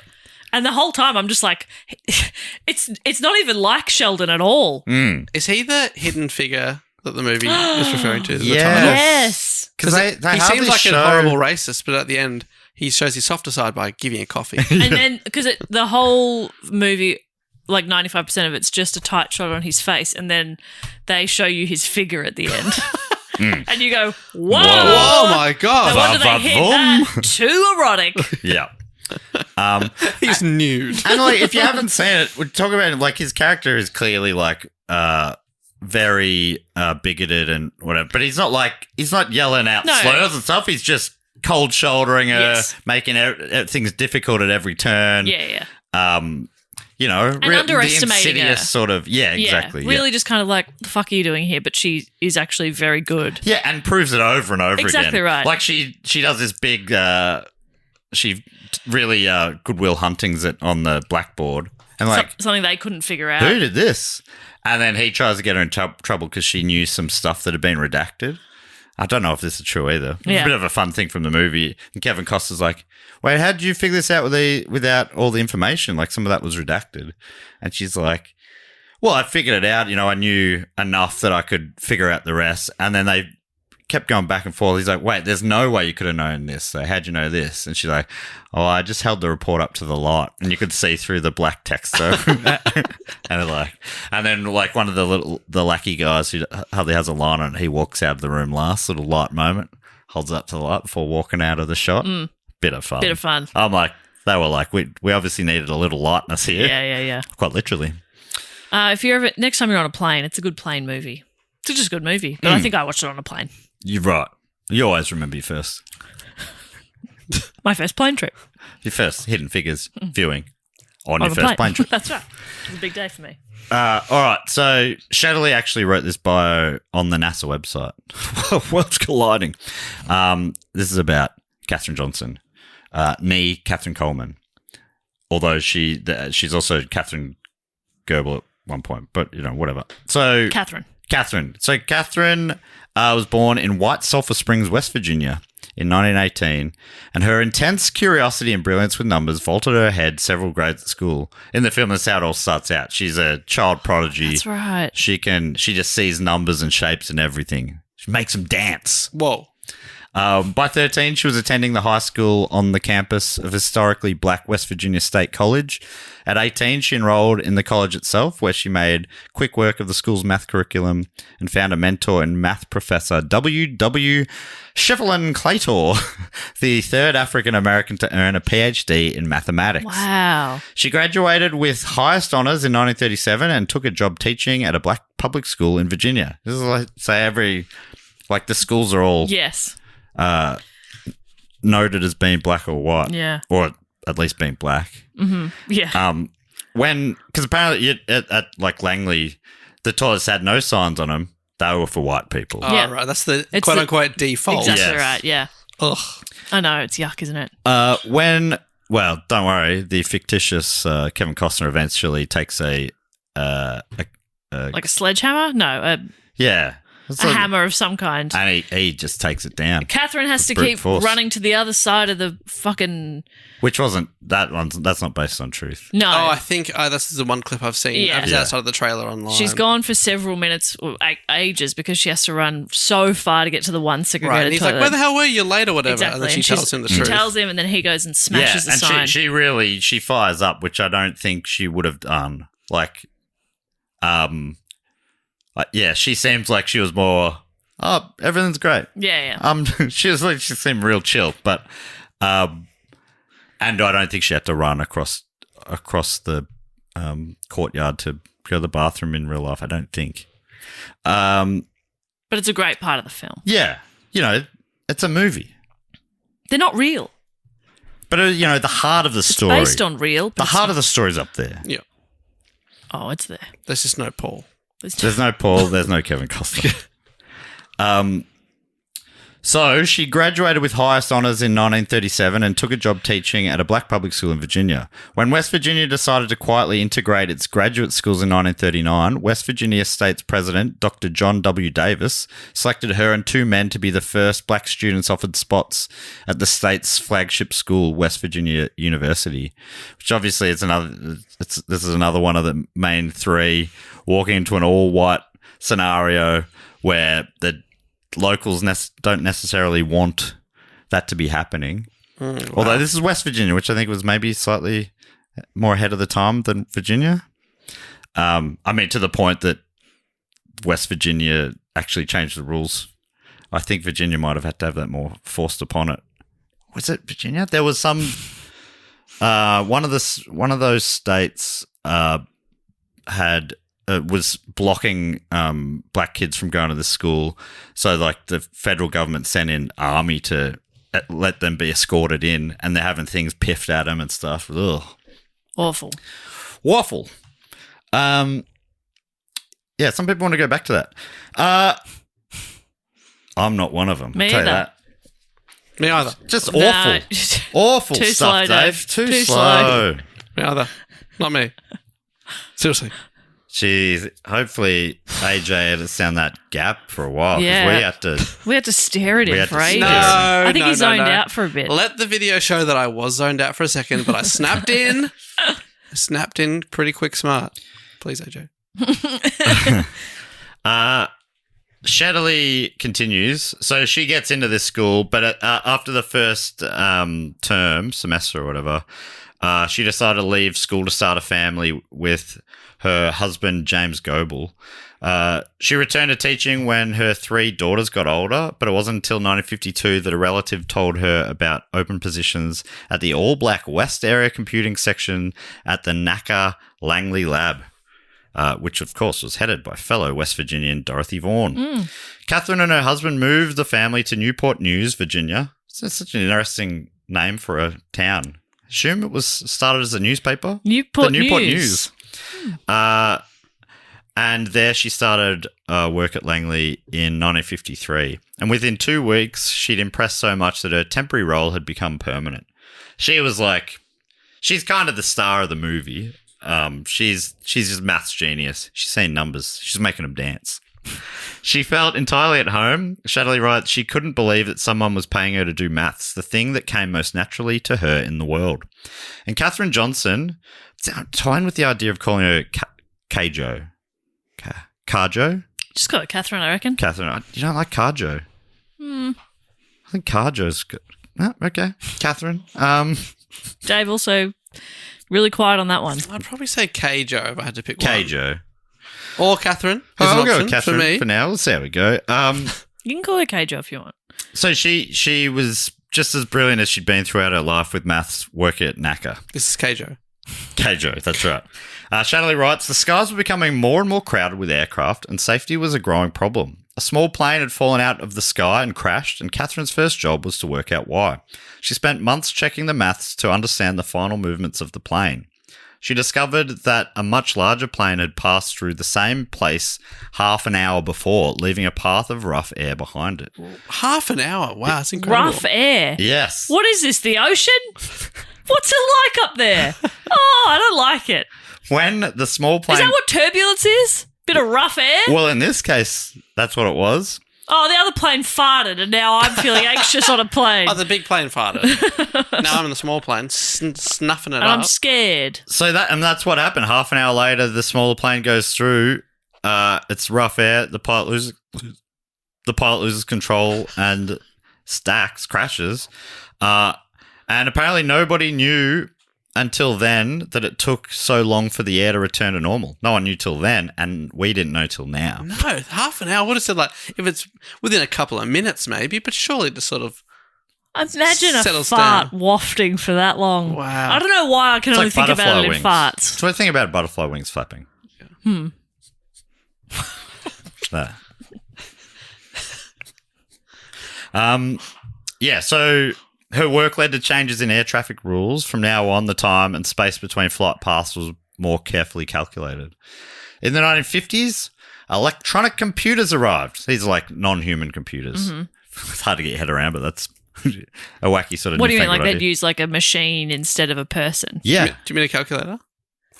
sort of. Yeah, sort of. If that helps you understand it, it's like a calculator. Oh. Okay, that helps me. Can you write boobies on it? Yes. Great. You can see boobies on it. What? Really? I guess. I can't. So they're all blurred out. BBJ. Even the numbers 80085, blurry to me. Wow. Can't see those numbers. So yeah, these computers arrived. They were huge. IBM computers. Size of a room. Very funny scene in the movie. Very funny stuff. No one thought to measure the size of the thing. They had to smash the door bigger to Couldn't get it fit in it there. in. That's That's funny. Is that Kevin Costner again with a Kevin sledgehammer? Costner again, yeah. My God, does he just walk everywhere with a sledgehammer, this guy? I think it was a crowbar, the other one. Yes. This one was a sledgehammer. But he's Yes. a destructive man. Yeah. Yeah, he's very destructive and he's also like apparently in charge of everything. Yeah. Well, he's an amalgamation of everyone. He's the builder. He's the, baker. salesman. Yeah. The candlestick maker. Computers are coming in and you know, that they sort of saw that coming, and like Vaughan saw that coming, Dorothy Vaughan, and she just started learning computing. It's like, well, you know, that's the future. That's really smart. And like in the movie, and probably I suppose in truth, she was sort of like, well, if these come in and replace the need for us, then I'm going to be across how to use this machine so that, you know, I can keep a job. Very smart. We should do that. We should do that. Do what? Learn Learn. I don't a know, skill. AI podcasting or something. We should do AI podcasting. No, we should learn that. So We when should it comes learn in, AI it's us. podcasting. Oh. doing the AI. Yeah. Oh, that's good. So like we could just sit in a room and talk for like hour and a half, 2 hours. Yeah. And put that out as a podcast. Yeah. Oh, that's good. He's so down again. Yeah. From his own It's just- conversation. Not me. Shock or not. What did you say? It's just like your eyes glaze like, Yeah. yeah. Sure. Sadly, in 1958, Catherine, Kajo, as Dave and I call her, Yeah, we're trying to make that happen. Catherine. her husband Jimmy died suddenly.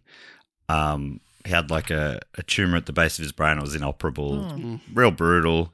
But she forged on with her work, even though she was now a single mother.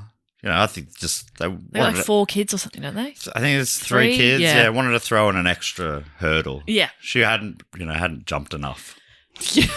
Yeah, but it's been a smooth run. Yes. Yeah. So she's like, not enough barriers. Yes. To my success. Haven't had to prove myself enough. No. Yeah, I'd like to throw another challenge in there. Yeah. So we're entering the space age. What? Yeah. Like now? Like? Oh no, we're already. Oh, I mean, now you we're mean in the report? In the report, because I thought you were just like talking about something new that's happening in the world. No, remember right at the beginning, hours ago, yes. I asked you, what does NASA, or NASA, as some people pronounce it, stand for? Right. And that's when you were thinking, oh, it's going to be all about space. But so far, it's really been about mainly planes. Yeah. Within, like inner space, I guess. Yeah. Is that what we are in? I guess it's outer space. We're in inner space. Are we in space? Because then it's outer space. So I guess are we this space? Is space? Oh, that's a good point. Sort of like we're inner suburbs of Melbourne now. Yes. So so the city is Melbourne or space. Yeah. And we're sort of like, we're out in the stratosphere here. What are we, like Mercury or something? And then you get to, Balan. Yeah. I guess that's sort of right on the edge of that's the cosmos. Probably like Uranus or something. Yeah, I guess so. I guess. Like if you think about it like that. Please. Balan. I was thinking of Wallen anyway. But yeah, Balan. Sorry. Balan's out of Melbourne. Wallan. Oh, sorry about that. Inner space, outer space. Okay. So they should have called it the outer space race. Yeah. Because we're already in space. We're in space. Technically speaking. And I think we can say that with some authority. We're scientists. Are we? Well, in some way. Yeah. Kind of like, in high school, I did technically do a science in VCE because I did psychology. Did you ever host with Dr. Carl? No. On Triple J? No. So you never Honestly, and I love Dr. Carl. I got to meet him. He's a delight. But that segment is just a logistical pain in the ass. Right. A lot of buttons to push. Yeah. I'm glad I never got to do it, But he would have called you Dr. Jess. Dr. Jess, I know. How exciting would that have been? That would have been really exciting. Got to see whatever crazy shirt he was wearing that day. Oh, my God. The man wears a shirt like no other. I did call in and ask a question one time. Well, you would have got a Dr. Jess then. I probably did.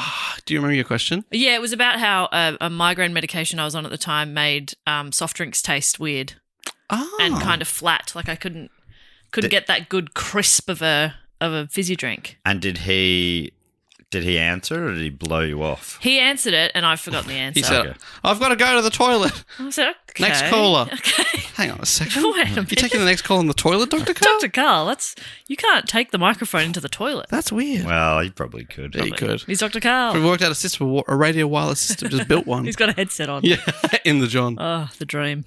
So I'm taking you a year back before Jimmy passed. On the 4th of October 1957, the USSR launched Sputnik 1, the first artificial Earth satellite. Shetterly writes, when Radio Moscow announced its launch, President Eisenhower tried to pretend it was nothing, saying, it's a small ball in the air. Who cares? Did he really say that? Yeah. It's a small ball. That's small so great. ball. Next Whatever. question. Yeah. I'll go to the toilet. Yawn. And he starts juggling. Look, I've got 2 balls in the air right now. Easy. Give me a third. Yeah. Juggling's not as easy as people think it is. No, Eisenhower made a fool of himself that day. He thought he could try and just get it the first Yeah, he's time. like, how hard could it be? Clowns can do it. I'm the president. Shetterly continues. He's not the president of clowns. The American people disagreed. And I like this, like we were talking about.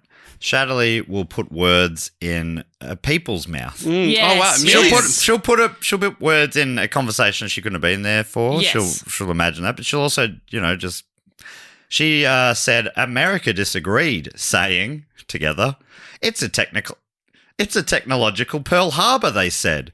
The Soviets were first into space, and the space race had begun. The whole nation said that. The whole nation. All together in doubt unison. any- It was actually quite spooky. It was a hive mind sort of thing. Yeah. I reckon no one has ever said those words out loud before you just did. It's a Except maybe It's a the audiobook. technological Pearl Harbor. I've said it now. Twice. Let's all say it together. It's a technological Pearl Harbor, they said. That's what happened. Yeah. Everyone's eyes kind of glazed over. Yeah, it was terrifying. Yeah, that's what I mean. It That was more in spooky. sync than I thought we could do. What do you mean? I think we're just didn't think very in sync. anyone, not just us. You know what I mean? Anyway, you thought... I reckon we harmonised better to Boys to Men themselves. Mm-hmm. Couldn't think of a better harmoniser. That was one of their worst songs. It's a technological Pearl Harbor. Did I tell you when I was a kid, Santa gave me Boys to Men too. Uh-huh. And my uncle at the Christmas party, family Christmas party, asked me what I got for Christmas. And I said, I got the CD, Boys to Men 2. And he goes, any songs on it I'd know? And I go, and so I was like, I was like 6 or something. Yeah. So it's funny to think back. I'm like, Okay, so if you were 6, it was a tape. yeah, it was a tape. It was probably one of those things with a big horn, Yes. A gramophone. Gramophone. I got a gramophone. Like one of those old cylinders. Yeah, I got a cylinder. Yeah. But he goes, any songs you know? And I go, I'll make love to you, down on bended knee. And he said, that sounds difficult. I'll make love to you, down on bended knee. 2 songs. 2 songs. He turned that into a bit that I only got many years later. Yeah. I had no idea what those words meant. That sounds difficult. You're like, okay, I have to go now. I'm going to go on a swing. Can you imagine being another adult overhearing him say that to a 6-year-old and being like, dude, shut the fuck up. That sounds difficult. High-fiving other adults around him. That is They would have all awesome. been like, he has no idea. Yeah, that that would little be a great virgin, look at him. No idea. Little virgin. Little freak. Okay, so space race has become, and Langley became the epicenter for America's tilt at the space race. And while Catherine, wanted to be in the room with the engineers, she was flatly refused. Of course. She's like, so the women were seen as the computers. Yeah. The men were the engineers. Yeah. Shetterly writes, men did the thinking. Women did the calculations. Men did the orders. Women took the notes. But Catherine wanted more than that. Catherine showed every day that women were equal to men, and she was probably the best mathematician in the room. And again, I love it when she's put together a little script here. Yeah. This is how she saw it going down. I think she's condensed it. This would have happened over a lot of time, but she's condensed it into one back and forth. Love here. that. Is there still like a character playing all of America in this? No, it's just, it actually is a hive mind of the engineers. Okay, Oh, Dave okay. and I will play the engineers. Okay, so it might be like, 30 of you. Great. Great. I can So play you 15. two can play 15, 15 each. Easy. And I'll play Catherine. Great. Why can't I go to... So this is in the school version of the book, by Yes, the way. yeah. I'm sure... I think the adult version of the book was longer than this, but... I know, but, Yeah. Bit more profanity. And it's good that there was something that you could comprehend. Yes. Why can't I go to the meetings, she asked the engineers. The engineers replied, girls don't go to the meetings, Girls don't go to the meetings. said the engineers. Is there a law against it, she asked. It's not personal, they said. It's not personal, they said. It's just the way we do things. It's just the way we do things. It's always been like that. It's always been like that. Why can't I go to the meetings, she asked again. I'm afraid we already answered that Yeah. question. No. You really flip on a dime here. You say, Great. okay. Okay, sorry. Ask again. Why can't I go to the meeting, she asked again. Okay. They finally said, you can go. You can go. Now Catherine was part of the space program. Yeah, I reckon in the adult version that went a bit longer. A bit longer. Yeah, I think you might be good instincts there that probably was over quite a span of time, not one conversation where she went, why can't I go? And they said, it's always been that way. And then she went, why? They went, okay. Okay, well, Yeah, nah, you've good call. worn us down. Good call. I'm bored. Nobody's doing any computing if you're standing here chatting at me. Honestly, the meeting, you'll find they're also really boring. Yeah. So Yes. come on in.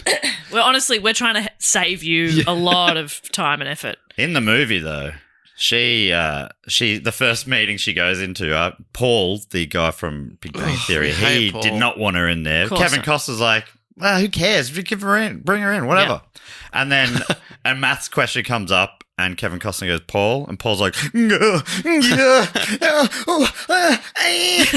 and Costner goes, Johnson, and she's like, cracks the knuckles, Yeah, goes yeah. up to the blackboard, bangs it out. Bada bing, bada bang. She's like 17, sits back down. Yeah. That's And- how many people are in this room. I think Paul couldn't Paul's do like, that. 1, 2, fuck, stop moving. And that astronaut was in the room in that scene. John Glenn. John Glenn. John Glenn. Hold on. Honestly, man with two first names, can you trust him? John Glenn, played by Glenn Powell. John Glenn Powell is really confusing, isn't Yes, it? it Yes. is. John Glenn Powell. John Glenn Powell.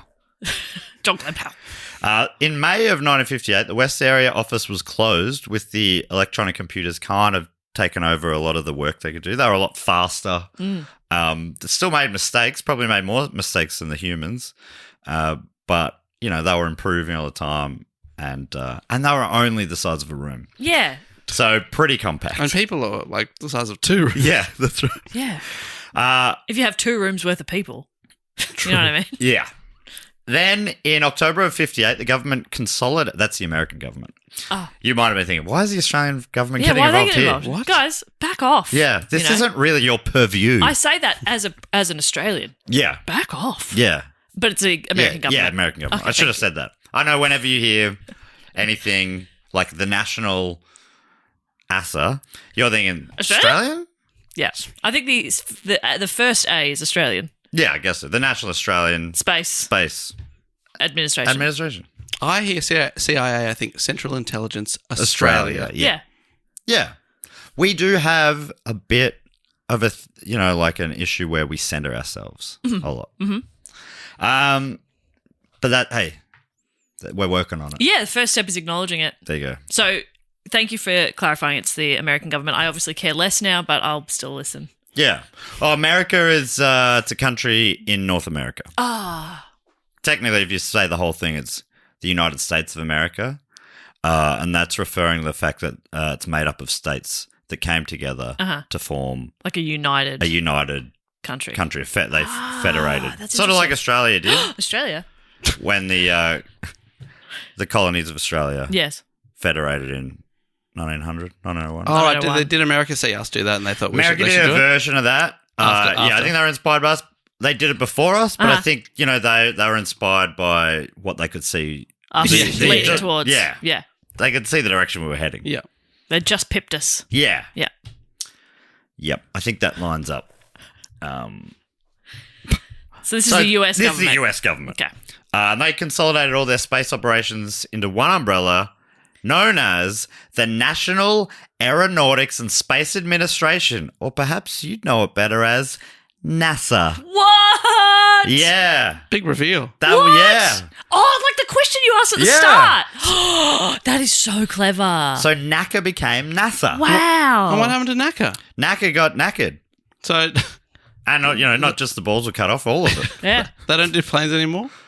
No, they're gone, I think. I don't Okay. think. Yeah. I I don't think think. it sort of just became, it sort of evolved into Oh, they were NASA. like, no one's doing planes anymore. It's all about rockets. I haven't seen planes in America. When I was traveling there last year, They were all rocket ships. Yeah, we traveled exclusively go- by rocket ship. Yeah, all the suburbs were on the moon. No, you just go up and then back down. Yeah. And They land. called it Denver, but I'm pretty sure that's just in the Sea of Tranquility. Yeah. Oh, it's a hub, is it? Oh yeah. On the moon. Oh, yeah. Great. Well, I guess we'll stop over there if it'll save us $50. I'll put a B on dollars there. Yes. Shetterly writes, so it's NASA's here. And Shetterly writes, the NASA scientists and engineers were no longer knacker nuts. Now, remember the locals called them knacker Yeah. nuts. I guess they would now call them NASA nuts, but no. Now they were the leaders of the space age. They were getting respect. Okay, America finally. was behind it. They're like, come on, boys. Yeah, because remember they saw the Sputnik as the technological Pearl Harbor. Yes, well, they honestly, like, The whole country. I think a lot of America was like, oh, shit, are we not world leading this Whoa, stuff? whoa. I thought we were going to be putting the balls in space. Yeah. Yeah. We're the world champions of everything. Yeah. Why do we call this thing knacker if we can't put a ball in space? Knacker's a term for a ball. Yep. Is that right? I don't know. I don't have balls. And you don't know what you can't feel in your pants. That's right. Yeah. Bit of work for AJ, I feel, this week. Are we all feel a little silly all of a sudden? Yeah, we've come in silly. So, yeah, they're no longer the knacker nuts, according to Shetterly. Now they're the leaders of the space age. And Catherine's office became the Space Task Group, the STG. In the film, this is where she moves into Costner's office. Oh, yeah. But yeah, as we know, it's all amalgamations and it's movie making. Yeah. You know, it's not a documentary. We also know that documentaries, you know, they're all put together by a person with an idea and a storyline. Yeah. You know what I mean? Totally. If you weren't there in the room, don't trust anything. Yep. Man never landed on the moon. Yes. Fuel can't melt steel beams. I think the Saints have won many more premierships than is on the public record. That's right. Even though I've been at 3 grand final losses. Yeah, but I saw those with my own eyes, but I didn't see other ones with my own eyes. Yeah. How could you? Grand finals we weren't even in. I didn't see them. Maybe we were there. And then in post, they painted on other teams' colours, and you know what I mean? Absolutely, I know what you mean. I think this goes at the top. And if which government? Oh, I think lizard This is government. Yeah. Got it. Yeah, the big one. Yeah. What are they called again, Dave? Your guys? My guys. The real world leaders. New World Order. The W stands for Warneke. The New Warneke Order. I should have a lot more money than I do, I think.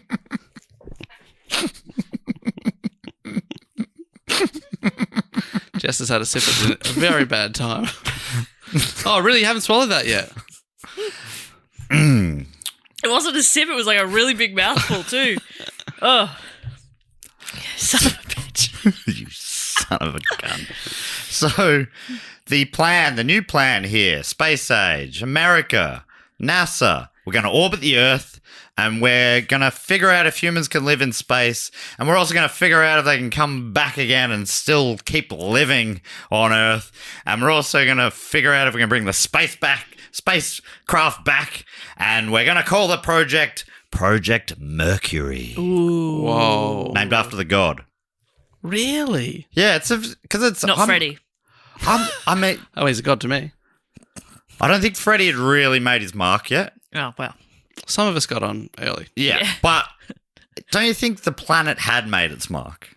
So, you know, you're going, we're naming it after the god. If it's a space thing, and you name it after a planet, people are thinking the planet. Yeah. I would have bet my life on that. And I did. So it's over. But was the planet named after the god? Yes. What came first? Well, the god. God, yeah, that's quite clear. Really? Yeah. I'd waited that planet's quite old. True. Oh. Yes, that's true. Ooh. And its parents would have named it pretty soon. Sometimes they'll wait a few days if they really need to think it over. They're still settling on the They're details. like, we got to figure out his personality. Yeah, we got to yell it out at a park and see what happens. Yeah. Oh, that's a Mercury. Here, Mercury. Murky. Murky. That's nice. Or Yuri. Yuri Geller. That's nice. Yuri Gagarin. Gagarin, that's who I was thinking Yuri of. Geller. Yuri Geller spent spoons. Yuri Gagarin is about to be mentioned. Oh. In a little bit. So, NASA was a lot more demanding than NACA. The old 9 to 5 made way for much longer hours. Apparently 9 to 6. Even longer. 6 to 9. Nice. No, but it was more like, they're leaving at 10 or so. Ooh.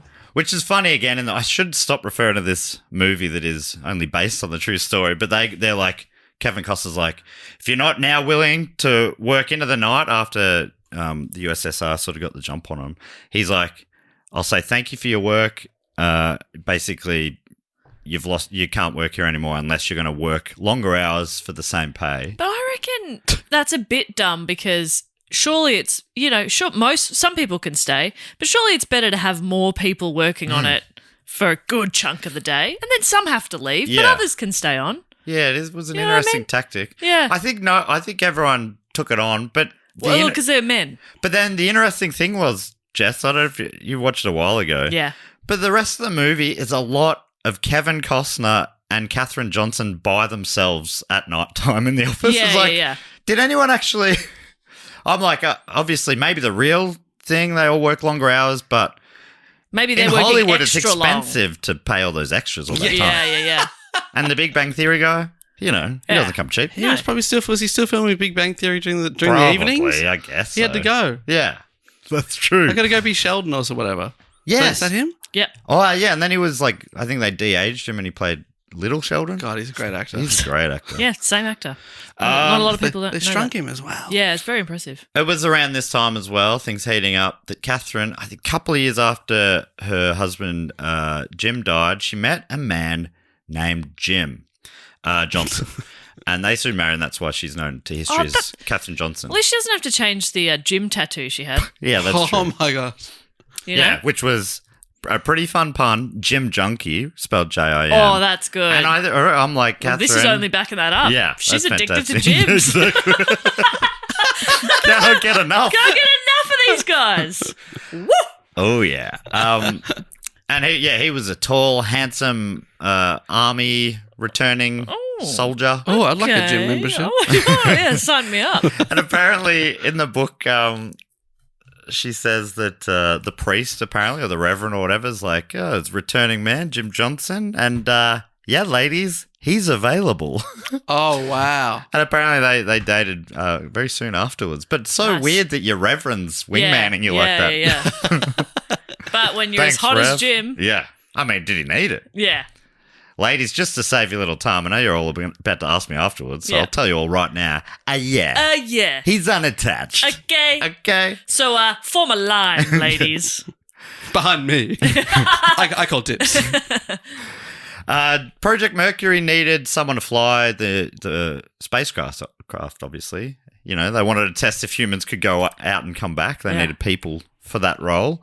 So they put together a process in place to select a team that ended up being whittled down to just 7 who are known as the Mercury 7.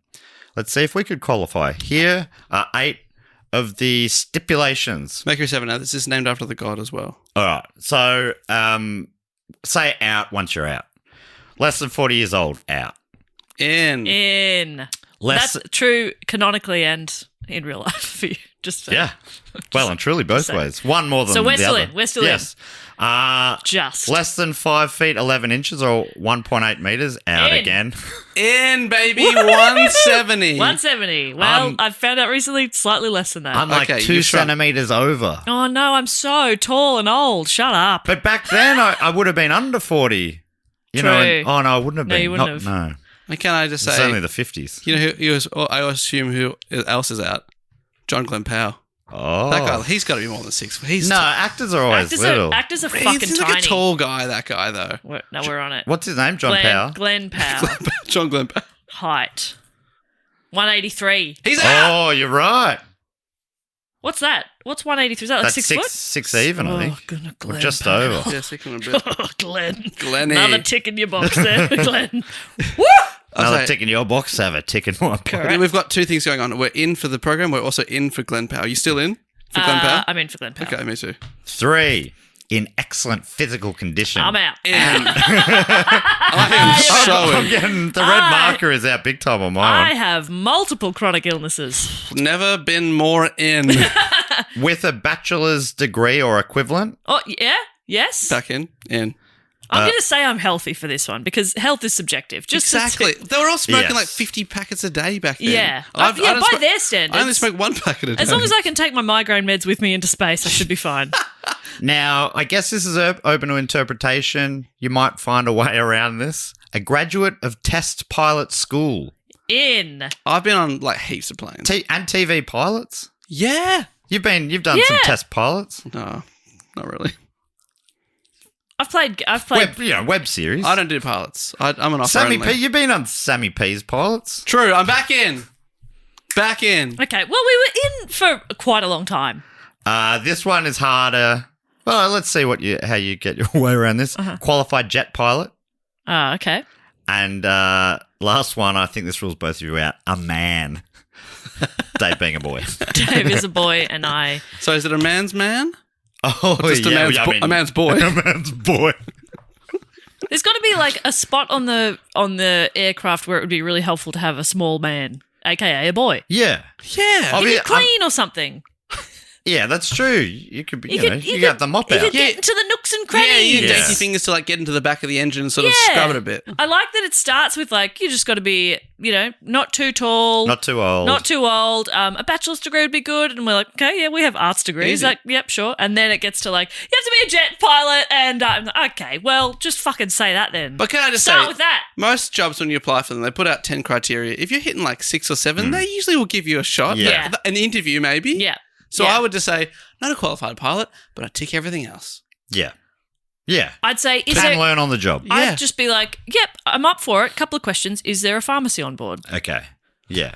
I do require And a they'll be like, fair "Don't- bit of medication. Don't worry, we're packing like 1,000 tampons, if that's what you mean. For a Do you remember 3-day that? tour, There yes. Yes. And the astronaut, she was like, is this a joke? Yeah, or- yeah. Or do you plan on sending me out there for the rest of my life? Or So no chicks allowed. I don't think it was actually written in, but because at the time you couldn't become a qualified jet pilot if you're a woman. Yeah. It was basically saying. Yeah.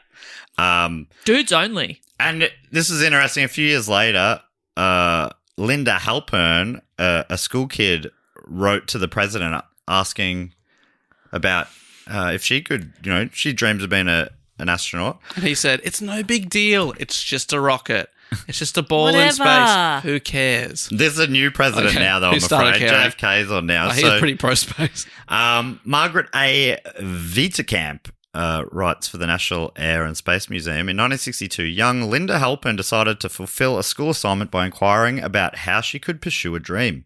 Required to write a letter for a grade school class, Miss Halpern addressed hers to President John F. Kennedy, previous block topic, asking what she would need to do to become an astronaut.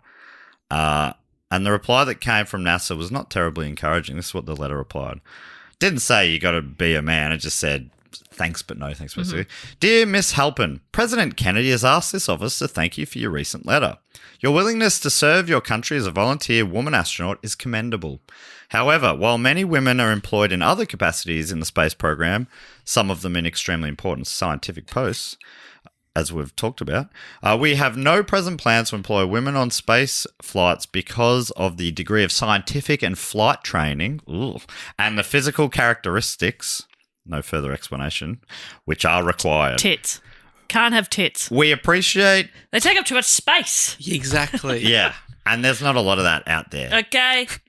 But, why don't they just say, no big busty babes? Just say that. Just say flatties allowed. Itty bitty titty committee members, sure. Says, we appreciate your interest in and support of the nation's space program. Yeah. Is that from the president? No, that's from O.B. Lloyd Jr., Director, Office of Public Services and Information. But he said, Kennedy asked me to pass this on. Oh. But yeah, Okay. it is interesting. To a child. To a child. Like, What? Surely it's like, hey, just keep your grades up. You know all that Yeah, nonsense they totally. tell kids? Yes. Yeah. We don't know what the future holds, and it would be so exciting. What's so know. weird to be like, I'm afraid, You're Missy. like 8 years Yeah. old. Yeah. It'll never happen for you. It's You'll like, what never the make fuck? it. Yeah.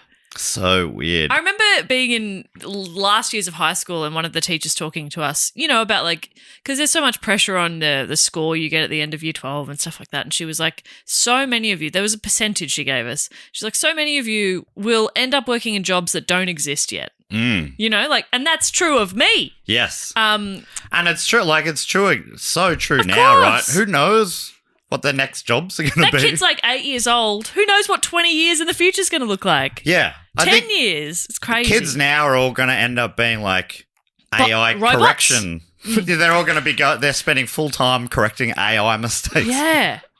The kids these days are going to be robots. Yeah. Okay? Yeah, just going to insert their brains into robots. It's going to be great. They go around vacuuming and stuff. But yeah, what a weird thing to be like, if this was a letter from a little boy, I'd be very encouraging. Yeah. But girls can't go to space because of obvious reasons like science. Yes, that is What?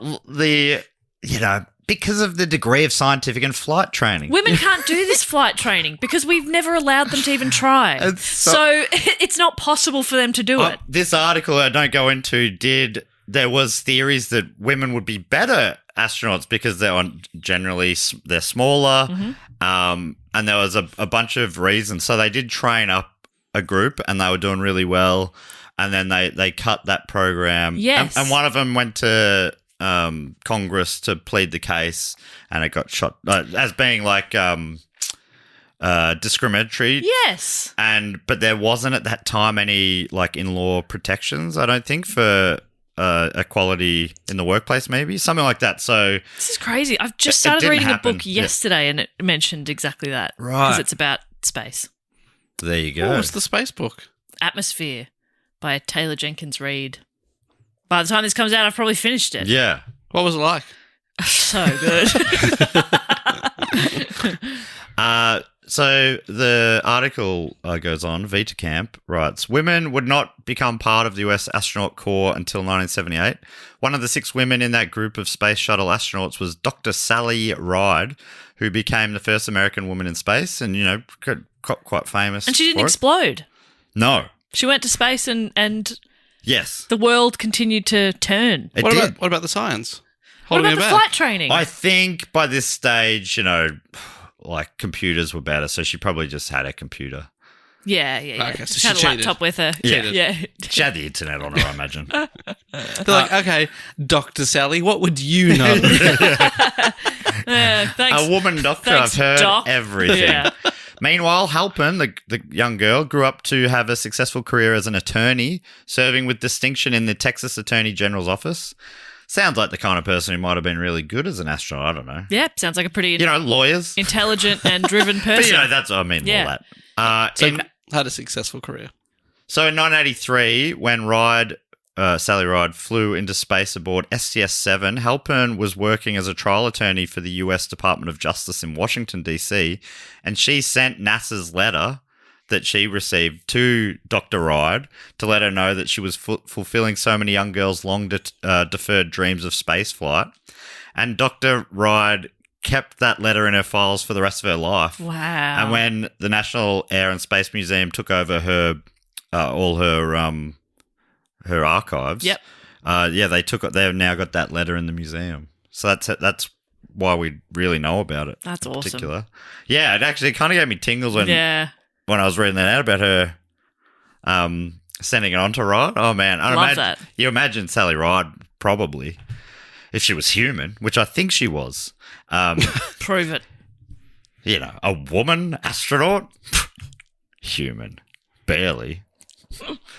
I mean, astronauts are they seemingly are very sort of driven and dull people. Yeah. I don't want to meet one. No. I mean, because their brain space is full of other stuff. And the training sounds just so intense. Yes. And yeah. Oh, amazing.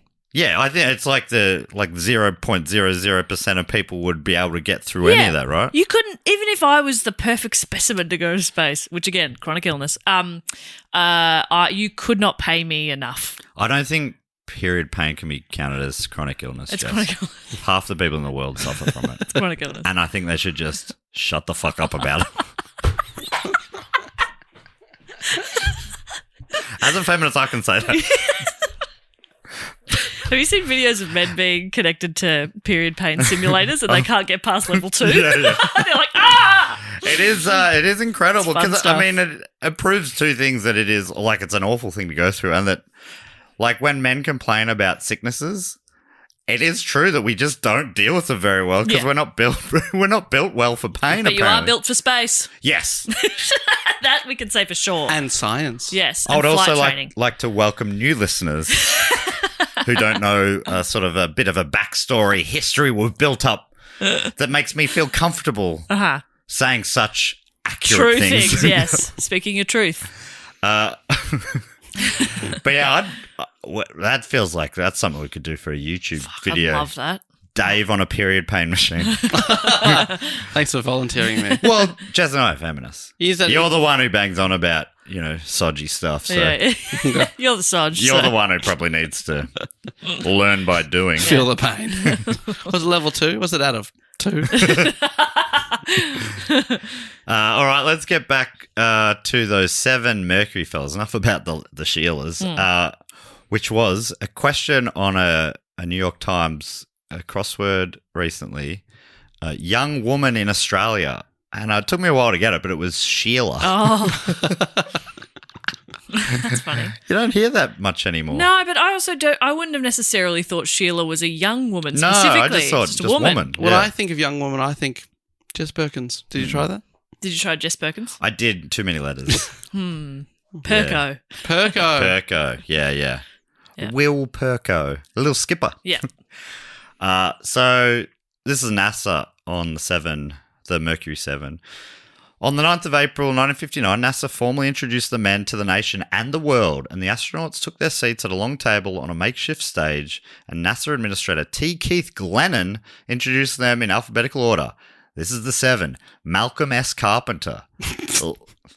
This doesn't sound like a random Malcolm S. Carpenter. They always They love a middle initial, don't they? All the NASA articles include middle initials. It's because you don't want a normal Malcolm Carpenter on the street being like, Yeah. yep, that's me. Yeah, it's astronauts and serial killers over Yeah. there. They always get Yeah. the middle name or middle initial treatment. Leroy G. Cooper. John H. Glenn. John Glenn. Yeah, that's John Glenn. The H is for hot. Virgil I. Grissom. Walter M. Schirra. Alan B. Shepard. And Donald K. Slayton. Donald K. Slayton. After a brief photo session, so I'm only going to talk about two of those again. John Okay, Glenn and John- Alan Shepard. John Glenn is not hot. No, Well- they're Hollywooded him. Yeah, I'm looking. Oh, back in the day. Yeah, fine. Okay. Give us a look. Oh, yeah. Yeah, he looks great in a helmet. Looks great in a helmet. Very good. Bit of a buzz cut.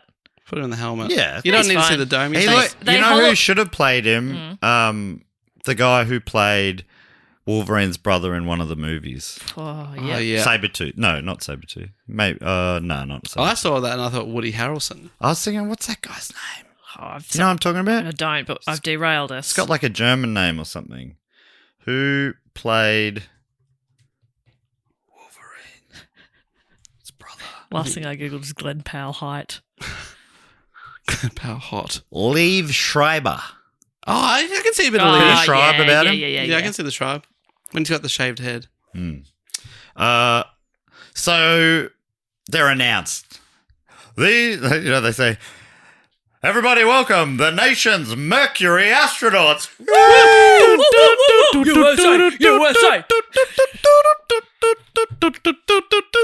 You're ready for Glenn? He comes out.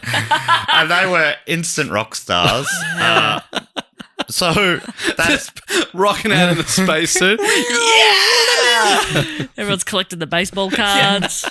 they had a photo session. Then for the next 90 minutes, they did a No. Q&A with media. 90-minute photo session. 90 How many minute Q&A. positions can you get 7 people into? Well, let's find out. So this was, for most of them, the first time meeting the press and having, the media interested in them. Yeah, you get used to it in time, but it is pretty intimidating that first time. Hey, welcome to the big leagues, Yeah, well, fellas. yeah, I can't walk down the street, mate. I hit myself in the tooth just then. Can't walk down the street without getting hit by a car. You haven't mentioned that in a while. Yeah, it's just had the 2-year anniversary. Oh, happy Yeah, anniversary. thank you so much. Yeah, my ribs still hurt sometimes. From when I got hit by a car. Oh, Why thank don't you. the driver ever thinks of you? I hope so. I hope he's listening Yeah, I hope he was a fan. and learning. And if he was a fan, I'm glad he didn't say anything at the time How do I get weird? as I was Oh screaming. my God, I love your podcast. Can I get a selfie? For 90 minutes. So then, this is what NASA writes. By the end of the event, they clearly sensed that their lives had changed forever, with public attention as much a part of their jobs as training for and flying in space. They reported for work at Langley on the 27th of April. Back to Langley, which is where our main characters are from, Johnson, Jackson, and Vaughan. Now, they did get to meet the astronauts. Like in the movie. When Katherine Johnson was asked that, she later said, "We did get to meet the astronauts. They weren't as excited as we were, and we just looked at them in awe." I guess it makes sense they weren't as excited as they were. We're computers. I mean, now I'd be like, what? Yeah. I'd just be like, 5 times 8, you know? And they'd be like, that's actually insultingly easy. Yeah. And I'd say, yeah, I agree. Yeah. Yeah. I agree. Well, you got my joke then. Ha, ha, ha. Project Mercury's first flight would be manned. Yeah, I meant manned. I didn't, but that's what I have written. He's bolded and underlined the word man. Man, not if I'd have my way. Yeah, that this flight would have been woman. I should also say white manned by astronaut Alan Shepard in the Freedom 7 capsule. The trip would be suborbital, with Shepard travelling into space and straight back down. Katherine Johnson, KJO, was key to calculating the flight path. Shetterly writes, to work out the trajectory, Katherine had to think about the Earth's gravity, the fact that the Earth is not perfectly round, and the speed at which the Earth turns. Completing a report in October of 1959, it then went through 10 months of meetings, changes and checks before it came out in September of 1960. So they were very thorough. Yeah. As Americans would say, thorough. Thorough. They're very thorough. Like, And we say thorough. Thorough. Yeah, we're pretty thorough here. Yeah. We don't use many of the letters in the written word. We start with the TH, we go, I think we got it from here. Thorough. Thorough. I love our language. Thorough. I love Australian. I think we sound very intelligent when we speak. Yeah, funnily enough, we're not very thorough when we're saying that word, yeah, are we? Yeah. Bit ironic, isn't it? The electronic computers were the new sexy thing. Obviously, could process way more calculations than a human. And Dorothy Vaughan could see the writing on the wall. According to Shetterly, Vaughan was 50 and she looked to the future, not the past. She trained again, learning how to program. Her job was to turn the engineers' calculation questions into the computer language Fortran. Don't know what that's. Are you interested in what that's? Nah. Fortran, is that like a toxic message board these days? That's For fun. 4chan, I see. Bit of fun. Bit of fun. Tran. No, you don't have to. I believe you that it's a computer language. Yeah, great. I know computer languages, ones and zeros, etc., etc. Well, zeros and ones. What? Since when? When do they bring that in? Stop it, you heathen. Yeah, I don't. Yeah, I'm not sure if you can hear us. We don't care. Yeah, you asked if we can. We said no. Apparently it's short for formula translation. Okay, Actually, sure, that's fine. that was good because of your act out. Yeah, but I still want to be very clear that we don't care. Okay. Because it's also probably a computer language from 50 plus years It's ago. like- Yeah, 70 is. It's I a don't give dead shit. language. I don't fucking care. Oh, do you want me to teach you some Latin? No. No thanks. Fortius quo fidelius. I know the freaking ones and zeros. I'm good. Okay. In Latin. Huh? NASA writes, this is Vaughan, she joined the new Analysis and Computation Division, a racially and gender integrated group on the frontier of electronic computing. Mary Jackson was also continuing to do important work, as Shetterly writes, in the early 1960s. Of all the black employees at Langley, only 5 were engineers and only 16 had the job title mathematician. Langley needed more engineers, and this time they sent teams out to the black colleges in the southern states. Greater numbers of black scientists began to arrive, many taken under the wing of Mary Jackson, NASA's and America's first female African-American aeronautical engineer. What a legend.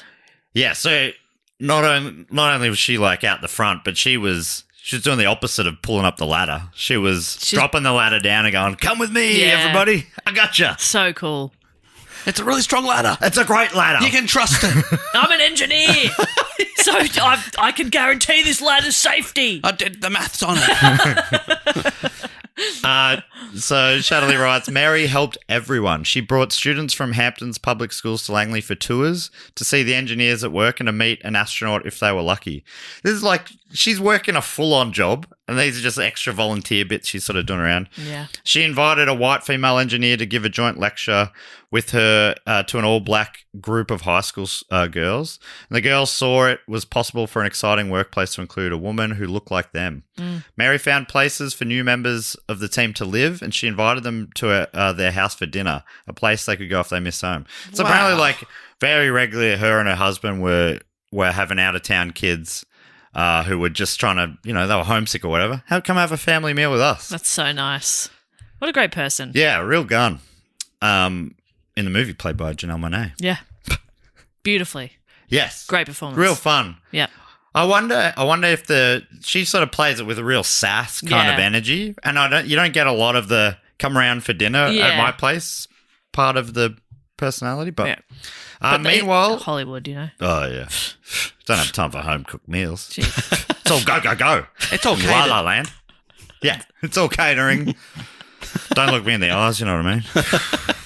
Extras sit at your table. Yes. I'll sit in my trailer. I'm Glenn Powell. Ironic, the ones being extras, the stars. Hey, should I write that down? That's good. That's good stuff. Got to try stand up. Meanwhile, Project Mercury was still grounded, and frustration was building from the lack of progress when The astronauts just sitting in the rocket, be like, "Come on, go!" It's made a red light, am I right? Come on, let's go. There's no one even there. What am I waiting for? I could be home now. there is this idea that they're constantly training, they're ready to go, staying in peak fitness nonstop. Like, we're waiting whenever yeah. you're good to go. You don't want to miss your peak window. You need to time it. And the people at NASA are also like, we really want you to not explode. So we really want to get this right. And I think they're like, And the astronaut's like, yeah, but I'm kind of getting sick of the gym. yeah. And 40 is coming. The Yeah. clock is ticking. I'm 39 in 6 months. Yeah. So that's the background. They're feeling like it's a bit slow. They're also crossing their I's, dotting the T's, remembering that Johnson's report took 10 months of checks and Yeah. balances. Oh man. And then on the 12th of April 1961, Russia scored another historic first when cosmonaut Yuri Gagarin became the first person in space as well as the first person to orbit the Earth. So this was another confidence blow to NASA and America as a whole. Well, I don't know, what would they have said if you two were America speaking together? What do you think they might have said after Gagarin made it into orbit? Oh Fuck. Yeah, I think that's about right.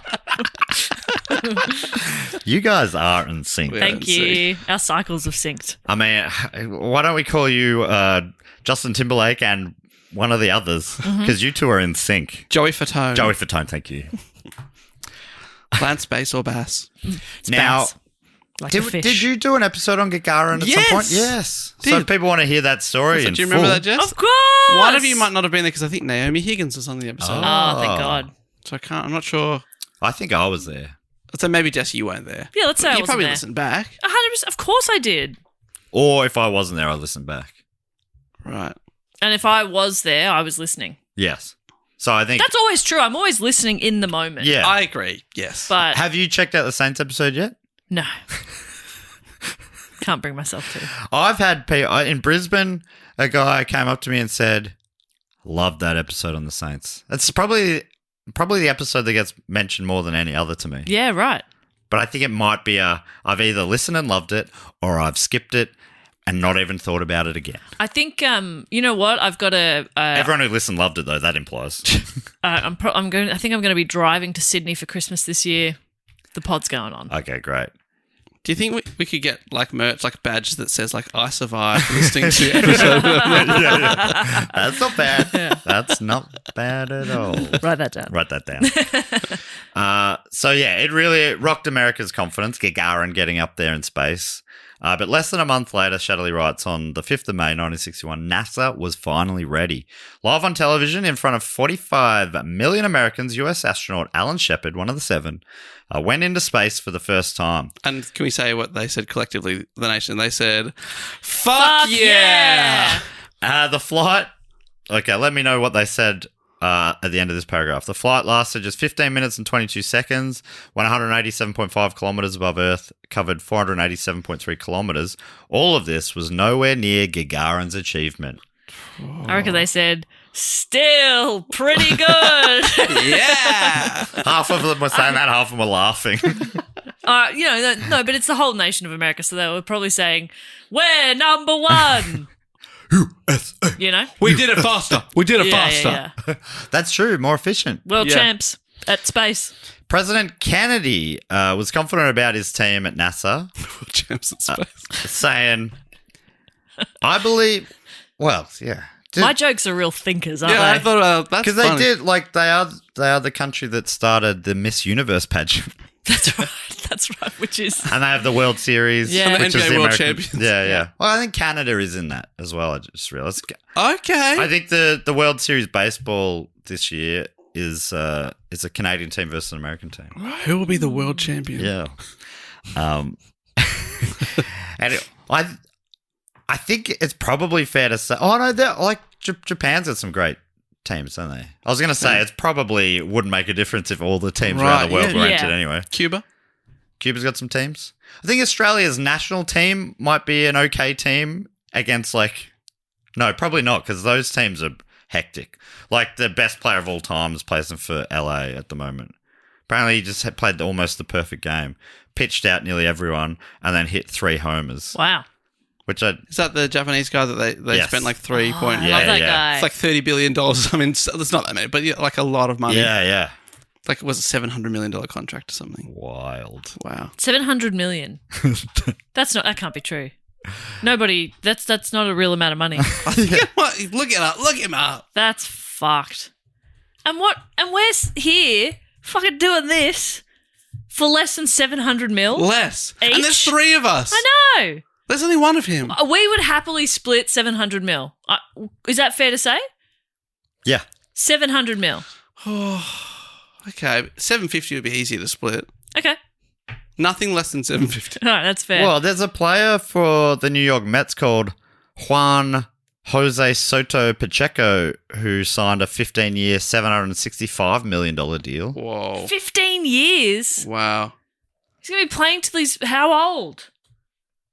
I think he can play pretty old in baseball. But you can't go to space old. I think it's Sohei Ohtani. Yeah, Ohtani, that's him. Dodgers, 10 years, $700 million. Wild. Yeah, so the other guy got a bigger overall contract, but not by a year. And you got to remember inflation. By the time those contracts end, he's probably getting minimum wage. Oh, he's also 31. Yeah, right. I just want to, because you were Googling that, Matt, I just want to double check if we were offered 750 mil, but we had to split it. Would that be okay with you? Yeah. That's all right? Yeah. Okay. Dave's put it up to 750 because it's easier to split 3 ways. So. Okay. Yeah. I was happy to take 700. Dave's put I it like up to negotiate. I understand. I know my worth. If they've got 700, they've got another 50 mil. Do you know what I mean? Yeah, that's change. Yeah. In Game 4 of the NL National League, I think, Championship Series on Friday, Ohtani became the 3rd player ever to hit 3 homers in a game in which he was the starting pitcher. He also became... It's crazy. He also became the only person since at least 1906 to reach double digit in both total bases at the plate, 12, and strikeouts on the mound, 10. So he pitched an awesome game and hit like a perfect... Pretty good. I don't really understand baseball, but I know that these are good numbers. That sounds really good. I've actually because my team, my boys, the Tigers. Yes. They made the playoffs. They won a series, and I watched their final game that knocked them out was tied. So winner took out the series, and it was tied, and they keep playing until it's over, I guess. And it was up to like 17 innings. Oh my god! It's in the one day, or they come back? Yeah. It was all just a real long match. Anyway, good on the boys. Love you, boys. They tried. How did we get onto that? I don't know. Okay. Oh, yeah, Miss Universe. Yeah. I said they were the world champions of space. Tell me to go on. Do go on, please, Matt.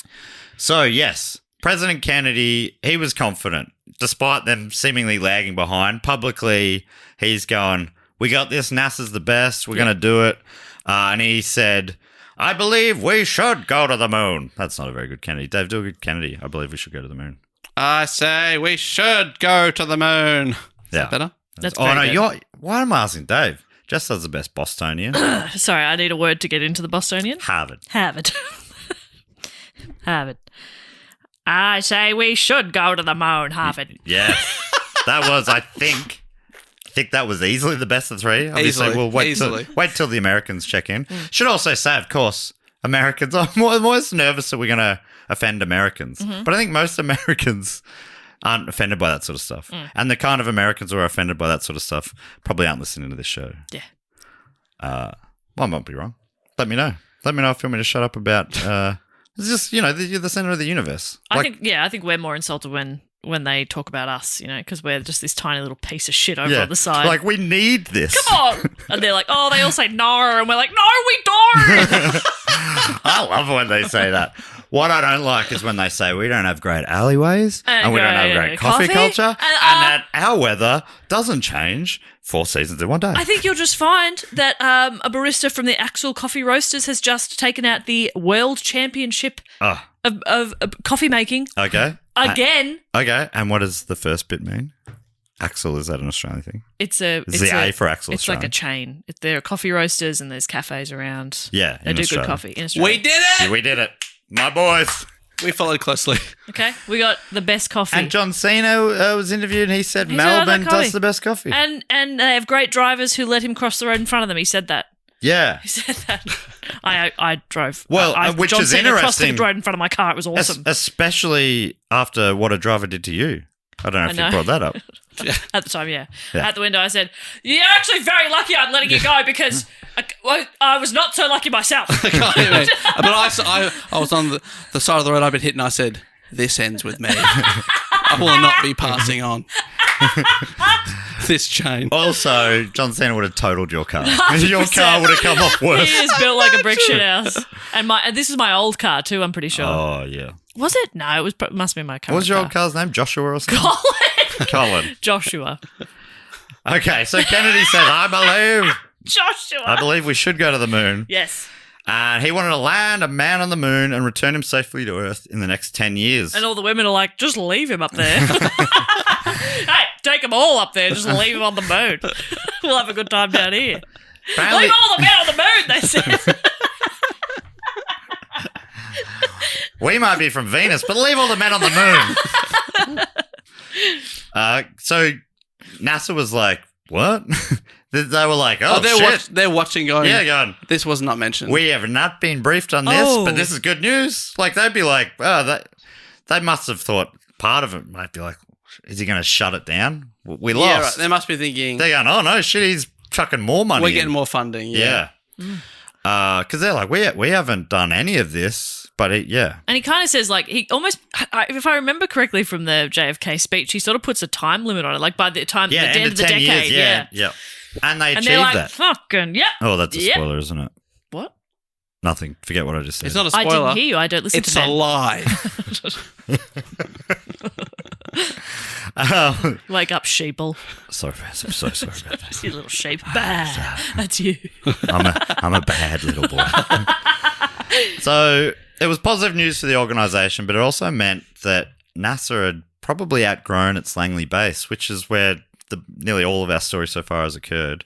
Shetterly writes, powerful Texans in the government wanted the Space Center in Texas, and Houston won the day. That's why it's in Houston. That's why it's Houston we had a problem. It's because there were big movers and shakers in the government at the time who were from Texas. Oh, right. It's not like it's strategically good there. The satellite gets best reception there. I mean, I'm sure they had some of those arguments, but Best those weather. arguments was like, yeah, bring it to where we're from. We're cool. We're cool, and we're cashed up. Shetterly really makes it sound like she thinks Texas is a bit of a shithole because she puts it like the NASA employees have this really tricky choice, basically between sticking with the job they love, their dream job, but that means they have to live in Texas.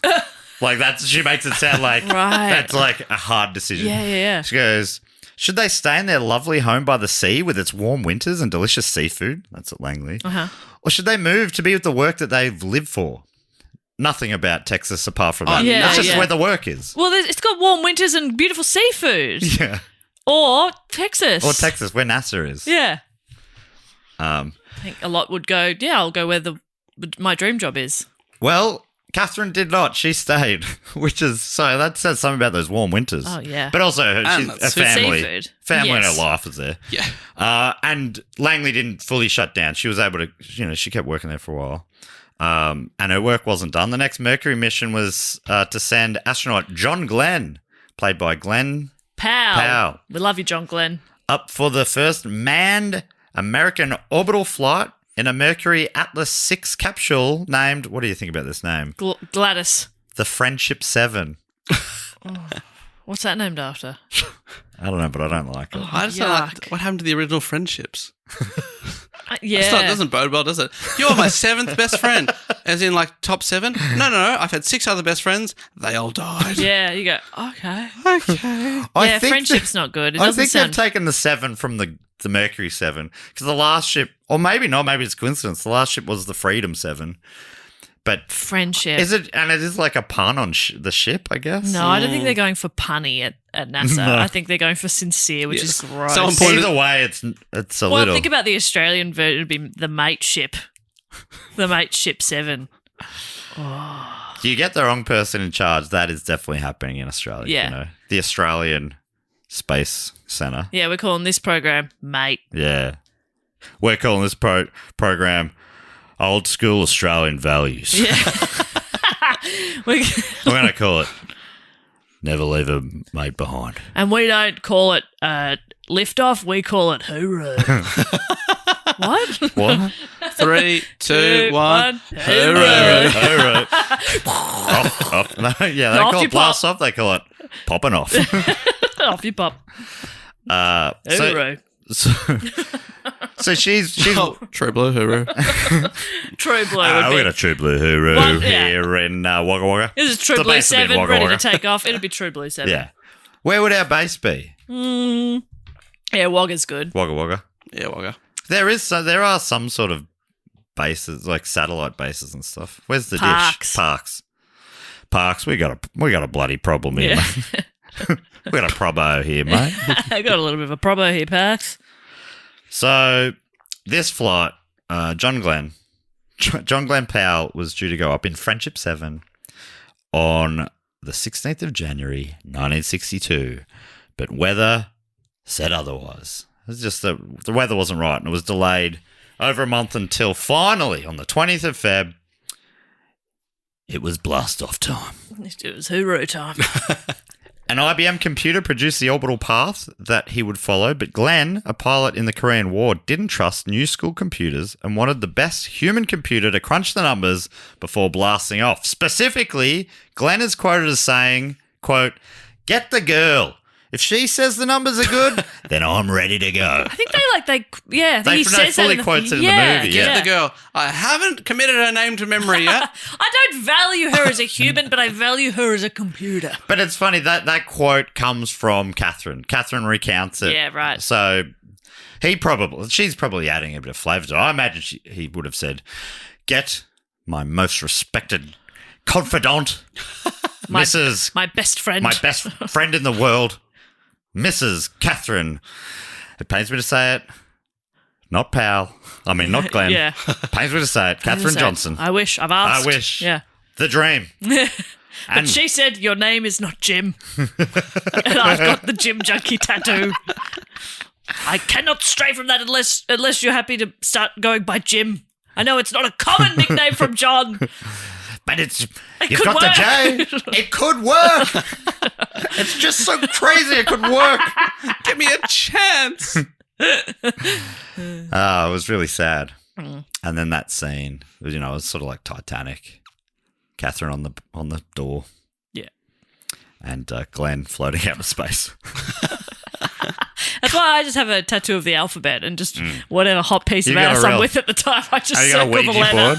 board? Circle it. Hot piece of ass. Do you circle both? You just circle the letters like A. Yeah.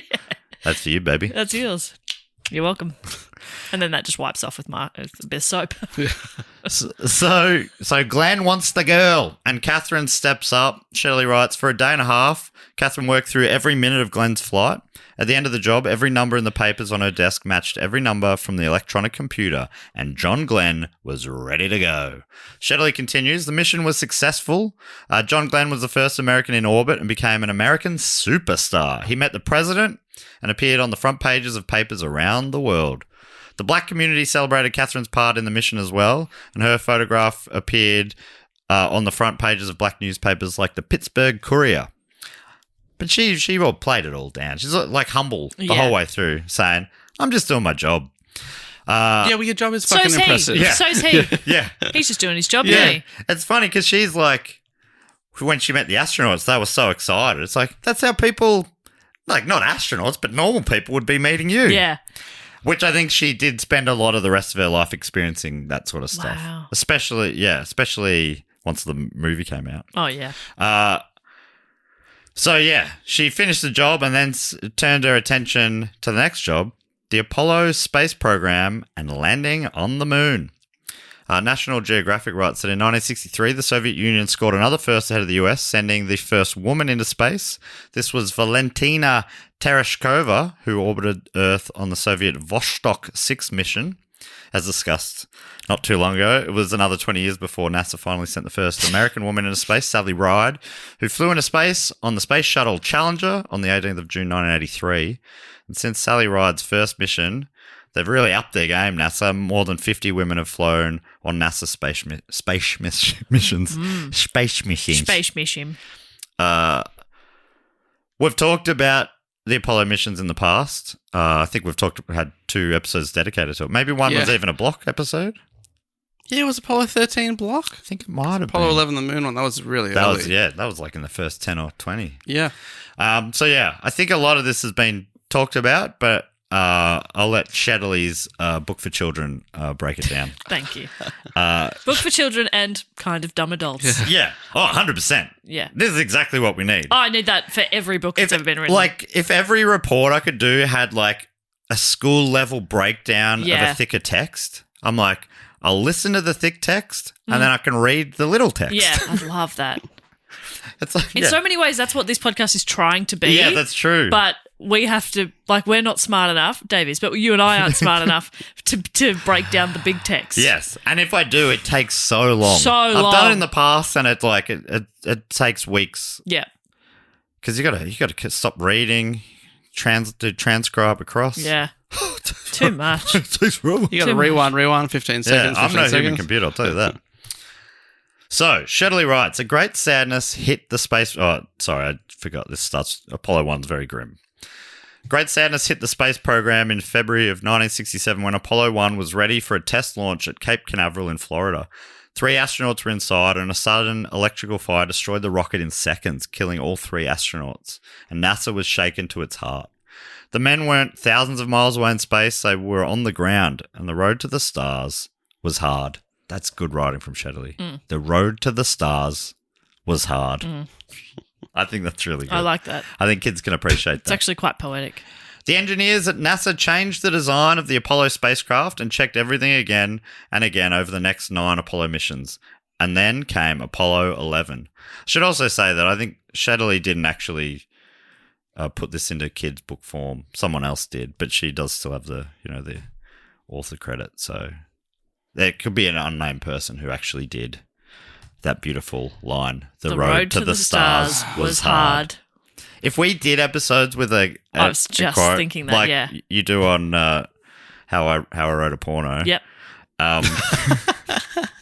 Jess Writes a Rom-Com. People don't know, some people don't know that yet. Jess got a new podcast called Jess Writes a Rom-Com where she's given herself the task of writing a rom-com, and she gets funny guests on each week who are talented in different ways, mainly writing and making things. And they talk about a classic rom-com each week, the guest favourite often, and then the end goal is to use all this knowledge Jess is putting together to actually write her own rom-com, which may, we don't know. Jess doesn't know where it's going to get. I know where it's going to go. I almost said we don't know, but I know. You know. Hollywood's going to make a movie. Oh, yeah. Oh, my gosh, you'll be rich. Yeah. And probably the leading actor. Well, Yeah. I'll play the funny friend or something. Yeah. I'll have a cameo for sure. And I love when the writer has a cameo. Yeah, and director. Oh, we'll see. I watched only North if by North. Spielberg isn't available. I watched North by Northwest this week, and it's a Hitchcock film, which I don't think I've ever really watched many of his films, but I like Cary Grant. Oh yeah, and Hitchcock's in it. I didn't realize, but I think that was he was that kind of guy. Gives himself a cameo in every movie. 'Cause he's in it like right at the start. Right. Bit of fun, that film. Bit of fun. I think there's that famous thing where he started putting himself earlier because people were distracted looking for him and not really watching the movie. Is that him? Is that him? That's what a funny thing to do. The people want to see me. Yeah. Let's start the film with me. Let's get it out of the way. But or you could just stop putting yourself in it altogether. But then they'll be going, oh, is this a double bluff? I'll stay for the end of the credits because he must be at that. Apparently, an awful guy too. Apparently. But if we were naming episodes after quotes, it would be The Road to the Stars was hard. Nice. Also, it could be a great name for the porn parody of this episode. Yeah. Or Dave, can you turn The Road to the Stars was hard? Or you don't have to do a lot. Rock hard. Road to the Stars was rock hard. Go. Road to the Porn Stars was rock hard. Okay. He's so good at it. Good. He's so talented. That's He the did thing it about like it was Dave. funny because as soon as I asked, he was waving it away. Yeah, obviously it was beneath him. Yeah. It was too easy. He's so good. Don't make me. I don't know how he does it. Rubbish. Well, he's just got a sick mind. That's right. It's just like he lives it. Yeah, Yeah, I can't hear a word without trying to make it sexual. yeah. The man's a perv, head to toe. But I made a great career out of it. His brain is rotten to the core. It's smut. It's pure smut in there. He's a smutty boy. So they keep going. Obviously, Apollo 2, Apollo 3, etc. The engineers at NASA changed the design of the Apollo spacecraft and checked everything again and again over the next 9 Apollo missions. And then came Apollo 11, which was one of our very early episodes. I would love it if you just launched into the whole story of Apollo 11. And I Neil Armstrong was born. Jess, you obviously don't know this, but I asked Dave to send me his report, and I will read it now. Shetterly continues, the Apollo 11 spacecraft was designed to carry 3 astronauts. The plan was for 2 astronauts, Neil Armstrong and Buzz Aldrin, to land on the moon while a 3rd astronaut, Michael Collins, circled the moon in the command module. I've seen Neil Armstrong's spacesuit. Whoa. You went to Cape Canaveral or something? No. NASA? You went to Houston. I went to... Wait. Wait, let me guess. No, it was in DC at the Space Museum. Oh, sick. Oh, is that maybe where that letter was? Yeah, maybe I've seen that. I was unwell that day. Don't reckon something about it. Like I was there and I saw that letter. Like, that's really cool. Yeah. But if I went and saw it now, I'd be like, holy shit, that's the letter that I read about. I talked about this letter. Yeah. Which is, I don't know why that just more changed impactful. it. Yeah. Yeah, I'm not sure why. Yeah, I've seen Because his I got a suit. problem. His suit's there. That's cool. You look at it, you go, that was in fucking space. Which is that what, was on the moon. Because that's like, if you'd never heard of the moon landing before, you'd have been like, oh, he's been on the moon. What's his name? But because you've heard of it. I've heard of the moon landing. On the podcast. On this podcast. I'd never heard of it before. No, I loved The Dish, so. Oh, yeah. Putty from Seinfeld. Mm-hmm. And the guy who ended up playing the guy who ran in gumboots. Yep. Kevin? Is his real name? Harrington. Kevin Harrington? Well done. Great actor. Tom Long. Phew. Sam Neill. Sam Neill? Yeah. Yeah, I've done the same with Sam Neill. I bring it up like you bring up that car accident. 7 years today since I did that scene with Sam Neill. By that you mean not enough. Yeah, Don't bring it up not enough. And Don't harp on about it enough. No. Very humble. Yeah. Especially because I didn't have a line, and I don't think we technically were on camera at the same time. But he'd remember you. He'd remember me. I remember me. Shetterly continues, to be honest, I probably don't need it. We know the story of the... Yes. But Catherine was a part of figuring that out. She knew that basically, like, for the two to connect back together, had to be precise, and she was like a big part of calculating all of that. That's awesome. She's like, if we fuck this up, they die in space. Yep, they're stuck on the moon. A little pressure. And all the women are like, good, leave them there. At least according to Shetterly, Catherine thought, it must be less dangerous than a Sunday ride in the car. That's how precise she has to get it. I've got to make it so that you got more chance of dying on a Sunday drive. Then that's how safe I'm going to make it. I reckon, yeah, Sunday drive probably is fairly dangerous. No, back then, no, hardly any cars on the road. On a Sunday? The Lord's Day. Jess, please. But there's other things that can kill you in the car. You know what I mean? Oh my God, spiders. Spiders. Big spider crawled out of my dash yesterday. No, don't say that. And then it crawled into this crevice. So No. you're like, there's not even a crevice there. Matt, you have to burn the car. So it got away before I could take a photo. It was a cool looking one No, too. I It don't sort of wanna had a hear about leathery it. skin. I don't want to hear about it. I'm so uncomfortable. They're more afraid of us than we are of them. No. Yeah, they're talking about it on their podcast right now. I saw this guy. He's trying to take a photo of me. Fucking freak. So yeah, she worked hard on that, doing 16-hour days, as well as, being a mother. And How many hours of the day was she a mother? Oh, well, 24/7. Oh. Mothering is the hardest job in the world. That's been said. Dave didn't say anything about that, so that's interesting. Well, he didn't correct me because he knows it to be true. Ah. Is that right, Dave? Yep. I don't want to say the wrong thing. On the 16th of July, 1969, it Nice. was very hot in Hampton. Too hot to sleep, to think, to do anything. Catherine had given her best, but was it good enough? So she's like, ugh. That would be a really uncomfortable feeling. Heat or no heat. How do you sleep when you're like, man, people's lives and everyone's watching and apparently she was among the 200,000 NASA employees and the 650 million people around the world who are watching Cape Canaveral on their TV screens. And at 9:37, a Saturn V rocket launched the Apollo 11 spacecraft with its 3 astronauts on their way to history. 4 days after launch, the lander, called the Eagle, left the Apollo command module, and astronaut Neil Armstrong thought they had a 50-50 chance of landing on the moon the first time. That's it. Neil Armstrong's like, he's a maths guy as well. He's like 50-50. But Catherine, she's like, nah, it's basically a sure thing. She was like, I'm real confident in the numbers. Wow. The Eagle landed on the moon at 8:17 on the 20th of July, 1969. It was the perfect landing. The world watched and waited. Wasn't it like he had to go manual the last few seconds? Yeah, Right. It was something a like crazy that. landing. Right, I think it was yeah. perfect because he made it. Yeah. But it was really touch and go there for a second. And she's like, no, the maths doesn't line. It's like, sure, but people make mistakes. Yeah, and one of those disastrous stories you told us about was an O-ring failed. Yeah, one thing. Just one Yes. tiny little thing. Yeah. So yeah, the world watched and waited, but as you probably talked about, it was hours before he actually opened the door and stepped onto the moon.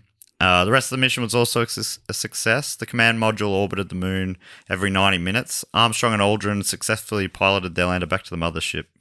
They travelled back through space for 3 days, passing through the Earth's atmosphere and into the ocean below.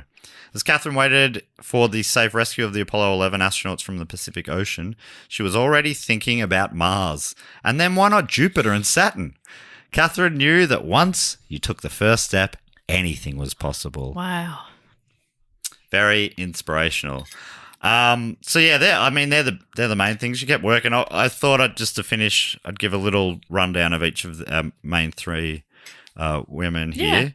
Of Dorothy Vaughan, Hal writes, Vaughan was an expert programmer in Fortran, not the website. Okay. It's actually short for I can't remember. Foretelling transmissions? No, it's not. Something like that. Formula. I think. Transactions? Translation. Transbobulated? Transmissions. Which is a prominent computer language of the day, and also contributed to a satellite launching rocket called Scout, or the Solid Controlled Orbital Utility Test. It's definitely one that they thought of the name first. The Scout's so cute. NASA writes, she retired from NASA in 1971 following a 28-year career.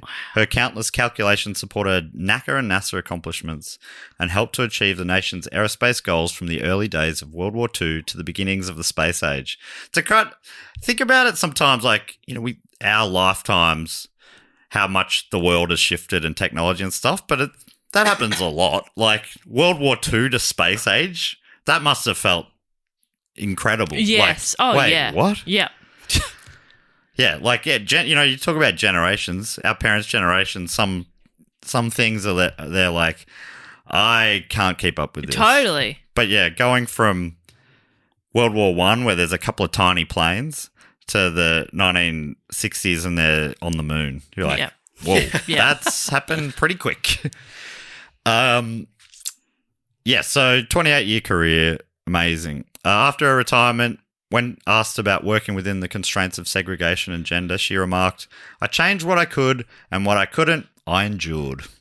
Dorothy Vaughan passed away on the 10th of November 2008 in Hampton, Virginia at the age of 98. Wow. What an innings. These three gals, long, amazing lives. But yeah, it's so sad but so stoic and strong, that line. I changed what I could and what I couldn't, I endured. Yeah. Of Mary Jackson, NASA writes, by 1975, she had authored and co-authored a total of 12 NACA and NASA technical publications. Wow. Hal writes, after 30 years with NACA and NASA, at which point she was an engineer, as talked about, Jackson decided to become an equal opportunity specialist to help women and minorities. And we sort of, like, you didn't see this in the film, but this is kind of what we're talking about. She was just like, she was making it a welcoming place for everybody. NASA continues, saying she became Langley's federal women's program manager. She worked hard to impact the hiring and promotion of the next generation of NASA's female mathematicians, engineers, and scientists. And Jackson retired from Langley in 1985. Among her many honours were an Apollo Group Achievement Award, being named Langley's Volunteer of the Year in 1976, and serving as a Girl Scout troop leader for more than 3 decades. Wow. I mentioned that before, but that's another, that side of her, like having people over for dinner, being a Girl Scout leader. They really seemed, in my reading of it, cut that part of her personality out of the Janelle Monáe's character altogether. But imagine having too full of a life to be put on screen. She has too many things happening. We've got to simplify this person. People at home will be like, what? This one woman can't do all this? Yeah. That's too much for one person. Even watching the movie as it was, it's like, this is a little far-fetched. And normally you go to read and you're like, oh, yeah, they've added a few things. They've taken a few things out. They've had to. Mary Jackson passed away in Hampton on the 11th of February 2005 at the age of 83. And then finally, Katherine Johnson. She said later in life, mathematics is the basis of the whole thing. You're either right or you're wrong. That's what I liked about it. Taraji Henson, who played her in Hidden Figures, said, courage is just one of many words that describe this woman. Being the first woman in a room of all white men in a time that was not popular. The courage to even walk into that room with your head held high. I don't think many people could do that. Of Kaijo, NASA writes, when asked to name her greatest contribution to space exploration, Katherine Johnson talks about the calculations that helped sink Project Apollo's lunar lander with the Moon Orbiting Command and Service Module. I love that idea. If I had to pick, probably the way I helped, connect. I don't know if you've heard of this, moon landing. And they, I don't know if you knew this, the boys got back safe. Yeah. It's probably that bit. I like, the people who do have the conspiracy theory that didn't happen. Like, in their minds, she's in on it. Like, the amount of people that are in on it is so wild. She's just the best liar. Yeah. She also worked on the Space Shuttle and Earth Resources Satellite and authored or co-authored 26 research reports. She retired in 1986 after 33 years at Langley, saying, I loved going to work every single day. Of the movie, which we've talked about maybe too much in this episode, History vs. Hollywood writes, probably the biggest difference between the Hidden Figures movie and the true story, this is quoting Margot Shetterly, you might get the indication in the movie that these were the only people doing those jobs, when in reality we know they worked in teams, and those teams had other teams. There were sections, branches, divisions, and they all went up to a director. There were so many people required to make this happen, but I understand you can't make a movie with 300 characters. It's simply not possible. Yeah. Thanks, Captain Obvious. Well, the main difference is it wasn't actually just 3 women. Yeah, no shit. Another big difference I noticed is what they achieved, it took like about 20 years, but the film only went for 2 hours. Yeah. So there's a slight time difference there. Yeah, slight. Why don't they do it in real time? Like, Shetterly's book did talk about other great characters, other people involved. So I guess that's her point. She's like, there were other, like the woman we talked about who kept stealing the sign and stuff like that. Yeah. Like, I reckon, I was surprised they didn't just give that to one of the characters in the movie. Yeah, and I didn't watch the movie and go, wow, just the 3 of them, huh? Wow. Yeah. Yeah, 3 men on the moon, 3 women on the ground. 6 people one made for this one. happen. Yeah. Each of them swap numbers in case anything happens. Of Catherine's opinion, Shetterly said of the film, Katherine Johnson saw the movie and she really liked it. Just the idea that Katherine Johnson saw the movie to me is like, what? Yeah, because what year did the movie come out? 2016, and she was born in 1918. Wow. Whoa. Yeah, so Shetterly said that she saw the movie and she really liked it, and Katherine herself told the Daily Press it sounded good. It sounded very, very accurate, which, of course, Shetterly would have said, remember? Remember there was actually more of you? But yeah, it is wild to me. Yeah. So I hope I'm still watching movies in my 90s. yes. About you. About me. Oh, a podcasting movie. Fascinating. Podcast the movie. I think you would be the main character in Podcast the movie. I reckon. Yeah.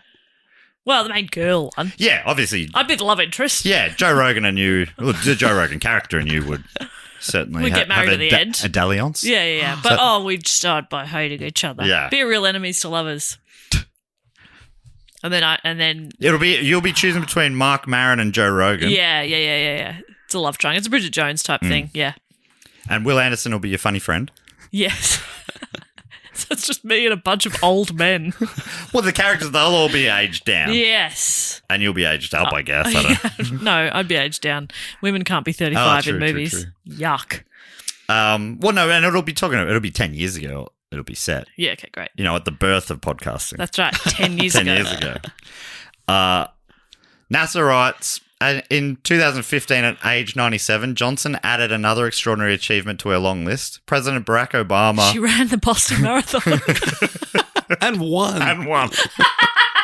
In her division. I should say that. She did the maths and found a really good shortcut. In the overall, she came third. But in the women's leg, she took it out. President Obama awarded her with the Presidential Medal of Freedom, America's highest civilian honor. To me, it's just funny, like, you go, how were those two people alive at the same time? Totally. But not alive. So how was he president while she was still alive? Yeah. She did finally die, I'm sad to say, the 24th of February, 2020. Wow. So she also got to see COVID. NASA Administrator James Bridenstine said, our NASA family is sad to learn the news that Katherine Johnson passed away this morning at 101 years old. Wow. She was an American hero and her pioneering legacy will never be forgotten. Yes, born in World War I, died in COVID. Far out. What a life. Yeah, incredible. We'll never make it that far. And there's lots of footage for her in interviews. She's sick. I love hearing her talk. Awesome. What an impressive 3 women and only 3 women. Yeah, just the 3. No, but yeah, I understand for the sake of a film, you got to narrow it down, focus on a smaller group of people. Yeah. Even in a book I read recently, they introduced too many characters too early, and I was like, wait, what? Who's Hank? It's too much. I just want to see the cheat sheet. What's he do? I mean, in Hollywood, you got to remember that the road to movies was hard. Was hard. Was hard. Yes, that's the story. What do you think we should call it? I think in the vote, which got a big chunk of the vote, obviously. I can't remember exactly, 28% or something. It was down as the female computers of NASA. I like that. The female computers of NASA in brackets, brilliant black women, because all of them had like a little breakdown based on the little descriptor. But yeah, that's. I think female computers of NASA. The female computers of NASA. Because if you just like computers of NASA, I'm like, bored. Yeah, I know. What? Huh? And then you see they're female and you're like, what does that mean? Yeah. What does that mean? Then I'm listening. What are we talking about here? Yeah. In what way are they female? Tell me everything. How is a computer female? Oh, it's a person. Oh. I see. Oh, I'm less interested again. okay, yeah. Oh, never mind. I worked it out now. Yeah. Yeah, okay. Yeah, no, I'm good. No, okay. That is interesting. But if you could see the picture out of my head briefly. Whoa. Whoa. Well, that brings us to everyone's favourite section of the show where we thank some of our brilliant Patreon supporters. If you want to be one of them, you can sign up on any level that you like. It's up to you. I'm not going to make you choose a level in particular. No, I'm not doing it for you. Just shut your eyes and have a go. At patreon.com/DoGoOnPod, although I should say that the different levels have different rewards and features. The Dreamboat Cooper level or above, you get 4 bonus episodes. You get the video versions of these podcasts. I'm pointing at the camera right now to the people who might be watching that. We've also, voting on topics. You've got... Can I point at your camera as well? Yeah. All right, you just keep going. All right. Dave, anything else? No. Are you hear about live shows before anyone else? Gotta get just the camera here for a second. There we go. Look at that. I just coming over to my camera now. Hello. Dave looks into your soul. That's what that clip will be called. That was Ouch. awesome. Yeah, you can hear about live shows before anyone else. We are currently doing our Australia-New Zealand tour, and people heard about that and the new extra shows that we've added in Perth, Brisbane, Auckland, and Wellington. And they got a discount code as well, so you know it pays. It works out. I'm just like, this is the top 5. We're into the top 5 of block. I cannot believe it. Unbelievable. It goes faster and faster every year. But if you want to be a supporter, that's the reason why we're able to do this show 10 years after we began. And the 10-year actual birthday is coming up in a couple of weeks, isn't it, Dave? Yes, so soon. November so- 11.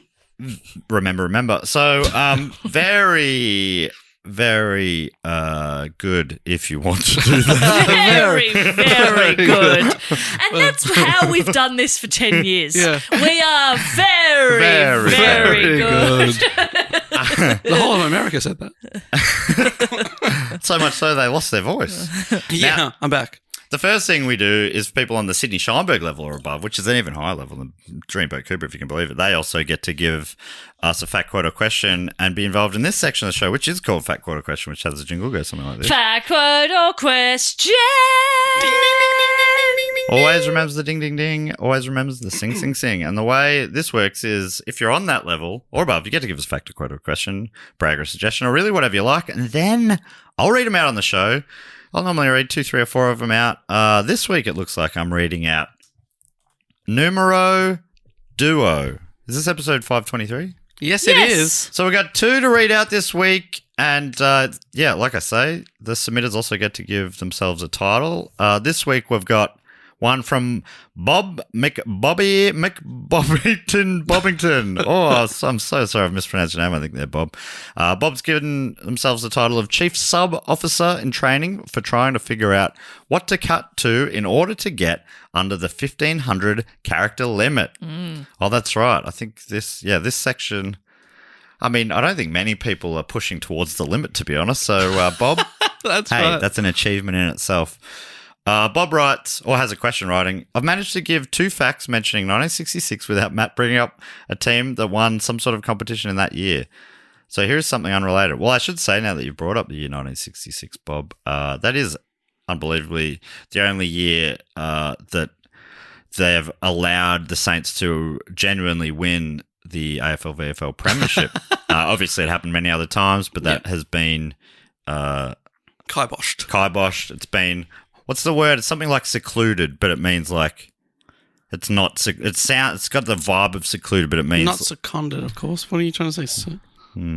I zoned out. Don't worry about it. I don't know. Segregated from the truth. Yeah, sure. Maybe it was a word I've made up, which makes it very hard for Dave to guess. There'll be people yelling at home. Yeah. Sure. Doesn't matter. But yeah, it's been kiboshed. Edit around that so it's not annoying, AJ. So, Bob goes on, what's the best gift you have given to or received from a partner? This includes any given as part of a proposal and could just be because of how it was given.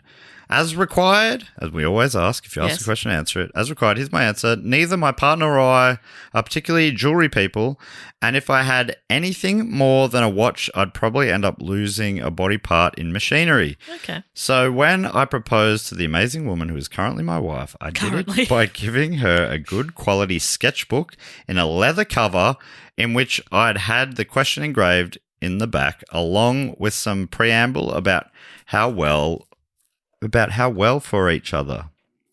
I guess He had to cut some words for the word count. Yes. Yeah. I think that someone went out there. I got her to go out into the garden with the excuse I needed to show her something. Snuck it out behind my back, then gave it to her, and once she started reading, I got down on one knee. Oh, this is good. She was mad enough to say yes. That was a couple of years ago, and now for a cheeky request, could you ask my lovely wife to stop feeling it's too precious to use, especially as the sketchbook itself is replaceable, and I even got her a spare. She is an artist, so draws a lot. Thanks. A toodle pip. P.S. Oh, it was great seeing Matt in Swansea, and our faces hurt for a while afterwards from all the laughter. We were the ones who turned up early, in case Matt's memory is much better than mine. I do remember someone turning up early, but I also do remember that I didn't know when the show started. And then when I got to the venue, they were very relaxed. The guy there was very relaxed, and He was kissing. yeah, but it was great. It was great, but very relaxed. And me and him together made for a very relaxed environment. And I was like, yeah, I will start at this time, and then it turned out the ticket site said half an hour later. So I'm like, oh, we'll wait till probably the advertised time. to start. Yeah. That's a good idea. Yeah. But yeah, that was a fun night. That episode will come out I think it's due to come out in December on the Who Knew It episode. We should say, use the sketchbook. Use the sketchbook. Come Use on. Come on. And if you want to like do a couple of, I don't know, relationship-inspired images or something at the start of it to make it feel like it's special, special between the two of you or Porn something. sketches? Yeah, make it sexy. Really graphic. And Leave out no detail. That's right. Can I also just say here, Bob, fantastic little humble brag this whole thing is. I honestly, yeah. I was hoping, Bob, you could have just made this a brag. You didn't need to ask us a question. I think it was. Just tell us about you. I It's think great. we can rebadge that a brag for sure. That's a brag. And I love it. I also like that I'm so the happy for question you. was you'd given or received. Here's one I've given. Yeah. Bob, love that. Love your brag is an energy. option, remember that. Yeah. That's a brag. Congratulations. Have you ever been given or taken something, or are we just Nah. going to take it as a brag? I haven't. I've never given or received. I've never given or. What about dinner for two? Everyone's happy. Yeah. How are you giving your receiving? No, I do give good gifts actually. But they're usually in jokes, so that's tedious. Including customized trophies. That's fun. There was I love Claire Hooper's customized trophy for her husband. Yes. Every birthday she gives him, it's their family's, the best in family each year, and she always gives it to Wade. That's nice. Great. I didn't know that. And it's like got, like a big award, and each year a little extra plaque. Oh, is like a added. little shield or something. Yeah. Yeah, that's awesome. So I have fun. wanted to do that because we have an ongoing air hockey tournament. So I've thought about doing that, and just whoever's the current winner of the Slater Cup. Slater Cup. I should do that. That's fun. There was also a time when Aiden was going through a phase of just doing a pretty good but over-the-top Christopher Walken impression all the time. So for his birthday, I gave him a T-shirt with Christopher Walken on it. Fun stuff. That's great. That's fun. I didn't know anyone had cracked the code to do a Walken impersonation. Oh, yeah. Aiden can do it. Really? Yeah. I've got an answer. Yes. And I've got an announcement to make. Oh, my God. For my birthday this year, I've kept it quiet. Oh. I got a dash cam! Woo! Little asterisk there. Unfortunately, it didn't come with an SD card, so it took me 6 weeks to buy an SD card, and now it's taking me another 6 weeks. I haven't installed it yet. It's funny, But it will Dave. be You great. wanted it so much. You were such a sooky little I bitch know. about wanting one.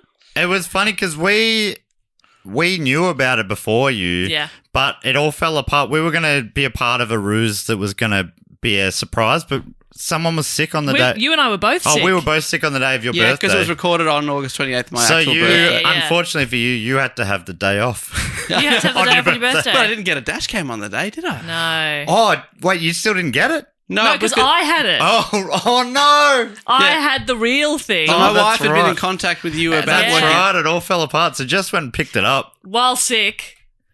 Yeah, thanks. Dude, I hope.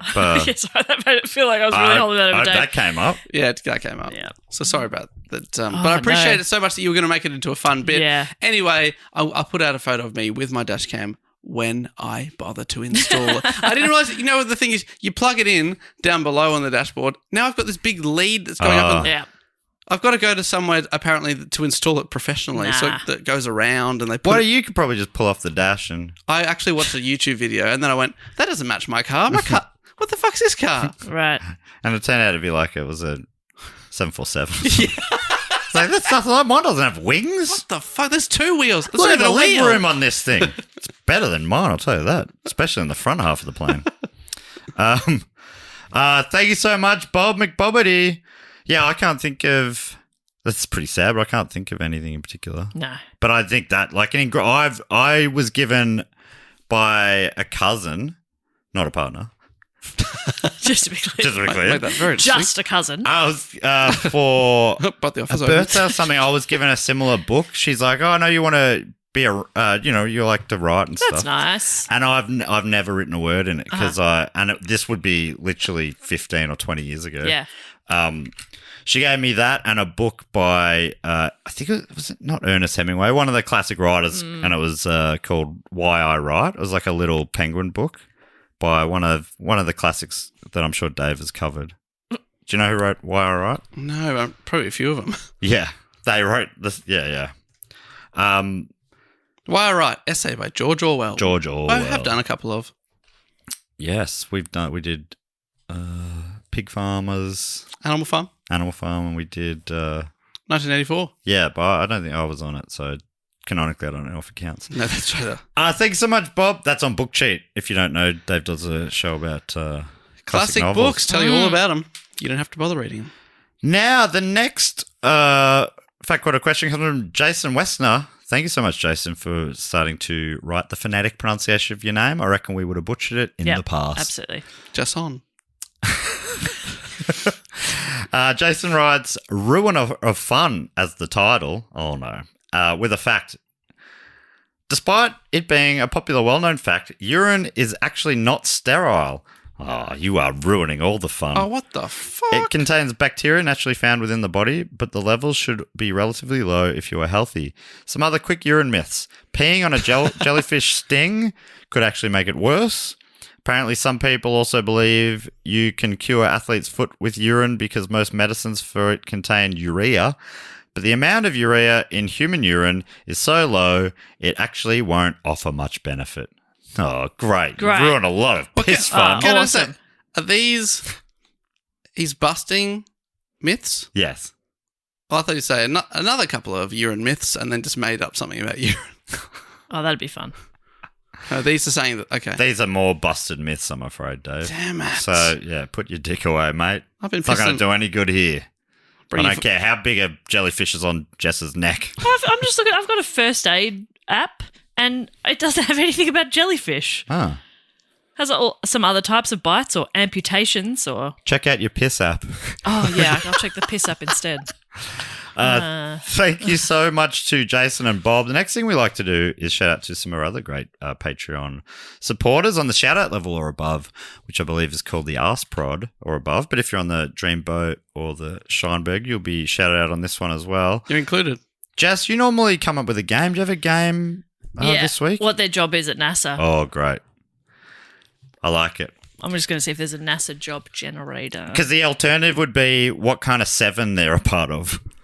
Oh, yeah? But I don't know what that means. We just come up with words. Yeah, they were the Mercury 7, so they'd be... We could do that if you want, No, instead I'm of just- jobs. No, but I don't think... Well, there'll be a... I guess it could be any generator would come up with a word. Yeah, word generator. Random word. Or instead of the Friendship 7, we could name their...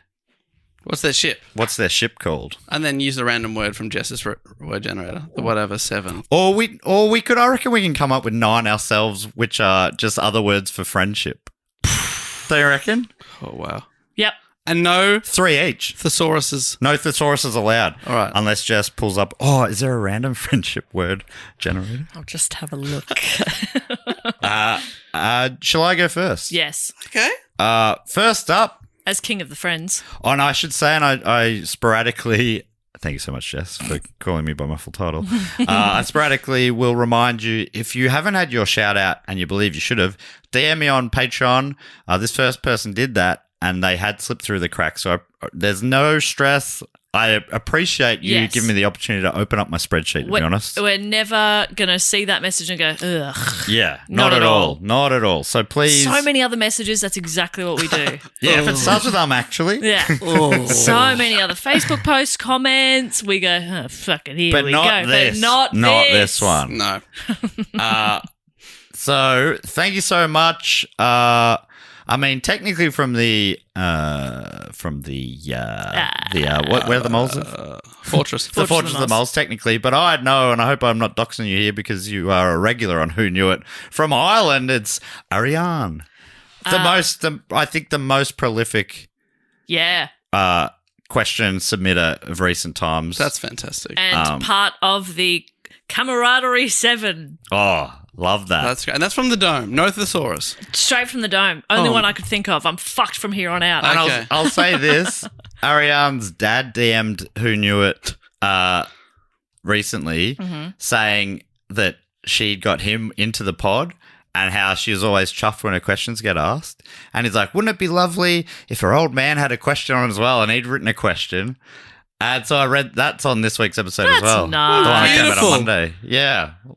Really, I'm like, something about that message really. It's really nice. Warmed the cockles. Thank you so much, Ariane. Next up from, I missed that as well, so we don't double up. What did you go with? Camaraderie. Oh, that is, how did they not go with that? The Camaraderie 7. Yeah. From Royal Park in South Australia, thank you so much, Bex. Bex.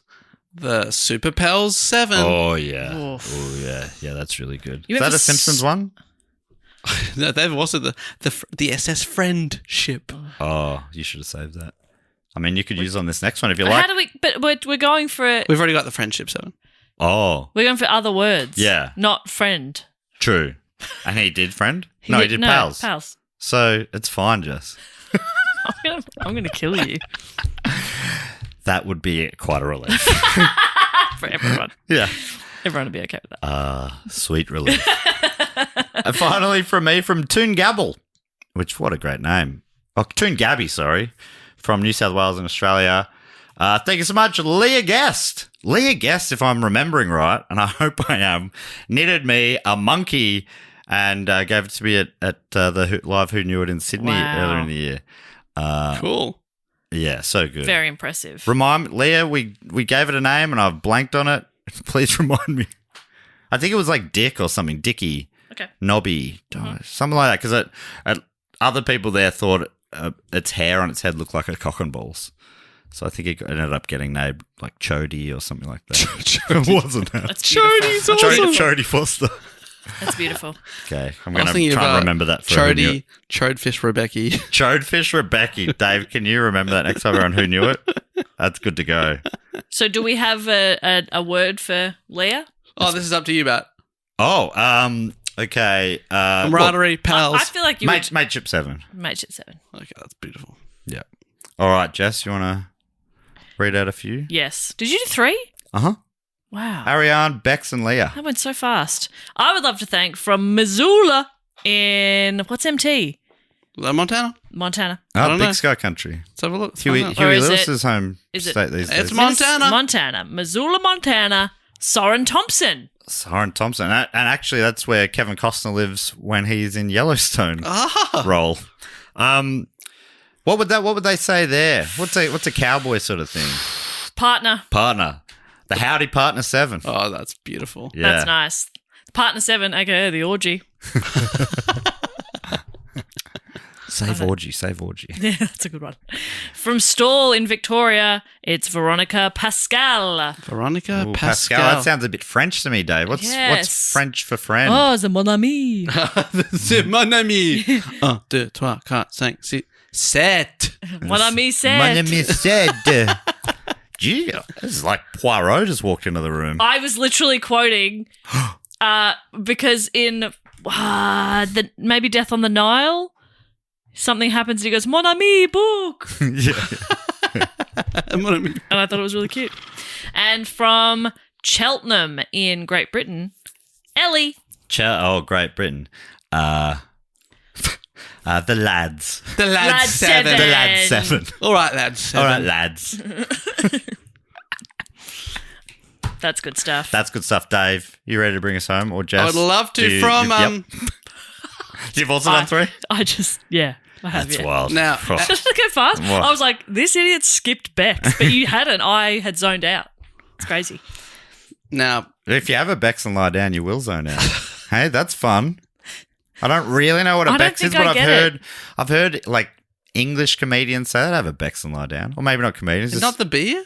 The beer? Oh, I have don't know. have a Bex and lie down. Yeah, Google that. That's important. It's not a tagline for that, the European beer. The phrase "have a Bex and lie down" is an Australian idiom from the 20th century, suggesting someone should relax and ease up. It Ease up. originates from an advertising slogan for Bex powders, a popular analgesic.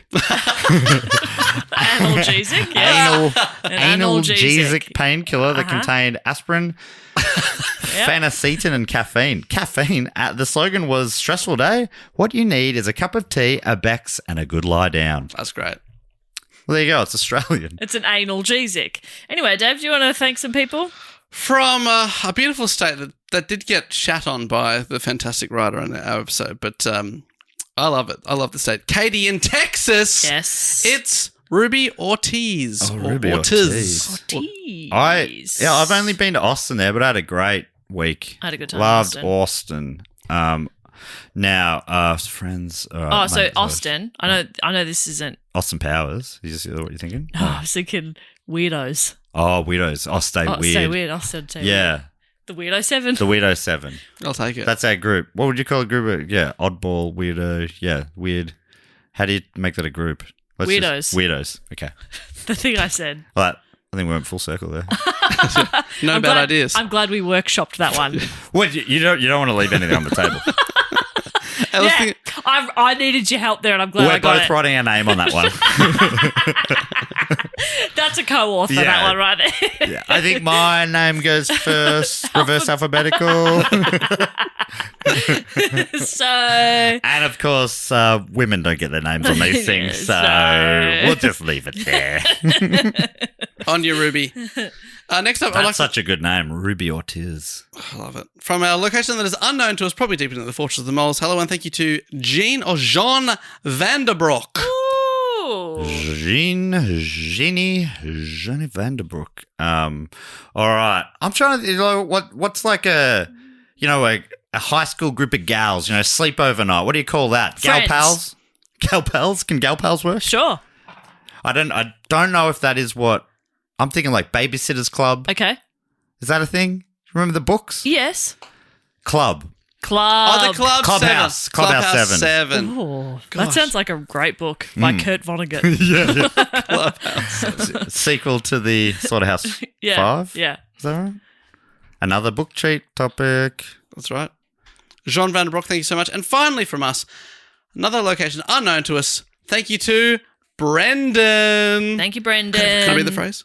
I'm actually, this weekend, I'm going away for a bit of a boozy trip with old schoolmates. I don't care. We're doing a thing right now. I don't know why you're talking about this right now.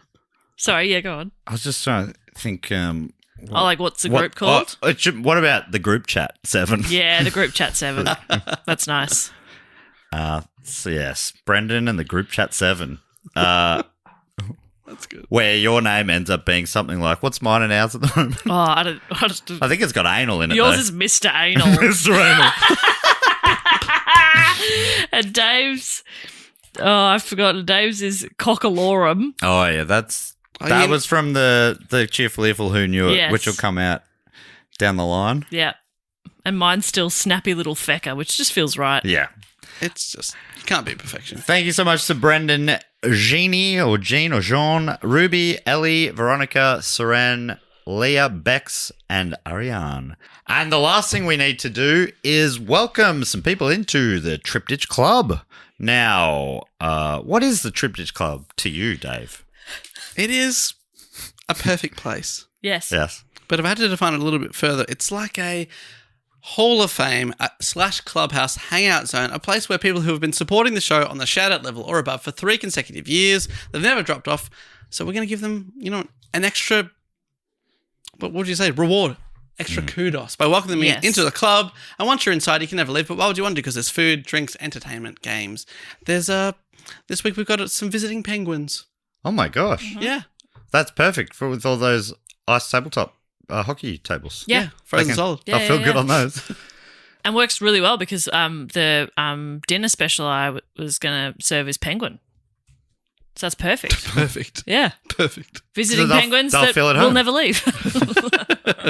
Well, they'll leave. In our tums. Yeah, and through the sewage system. That's right. And the toilets are fixed. Well, the one that got destroyed by an unnamed person, that has been fixed, but 2 more are down actually. Really? Yeah. Any reason? The plumber is on retainer. Surely we've got a plumber in here. Yeah. Surely. Yeah. But you don't want to work once you're in, I guess. Yeah, but if you wouldn't mind helping out. That'd be great. There's a lot of us now, and the toilets keep going. Yeah, come on. We all need to shit.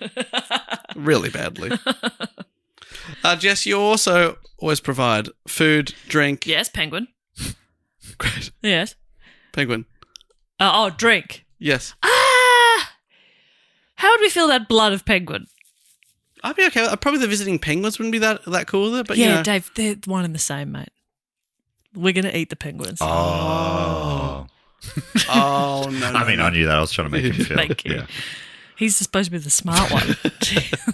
Well, that's great. I always book a band. Yes, that's You're true. never going to believe who What? Because obviously I've been booking these bands in for many, many months. I've got, you're never going to believe who I've got. I've got Computer, the band. What? That's right. Math rock and Midwest emo band that doesn't require a music theory to appreciate. Their songs balance technical elements with emotional accessibility. Wow. It's Computer. Huge. Looking forward to welcoming Computer. Quite a few people to welcome into the Trip Rich Club as well. My goodness. It's So so a long good. list? Oh, wow. Yeah. I think quash. Maybe quash was what I was thinking about before, but that's nothing like the word I said it was like, is it? That's where you went this whole time. Yeah. Quite a lot of people to welcome in. Let's do it. Let's get them in. Woo, woo, woo, woo. I do like how Dave could pick any band at all.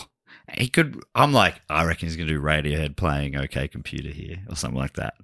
No, he can't help but pick emo bands. Oh, no. He cut the bangs off a while ago. Yeah, but but- they're still there. Yeah. Phantom bangs. That's right. What do you think I could just email Tom York and he'll come today? Because I've just found out about what the topic is? No, I've been True. emailing this manager Yeah. for about 18 months now. Yeah. I've been listening to them on Spotify along with 226,000 other people. Yeah. Thank you very much. They're pretty popular. I'm sorry. I lashed out and it was irresponsible. And maybe next week Tom will write back to my email. Okay. But for now, he's left me on red. That fucker. That fucker. Yeah.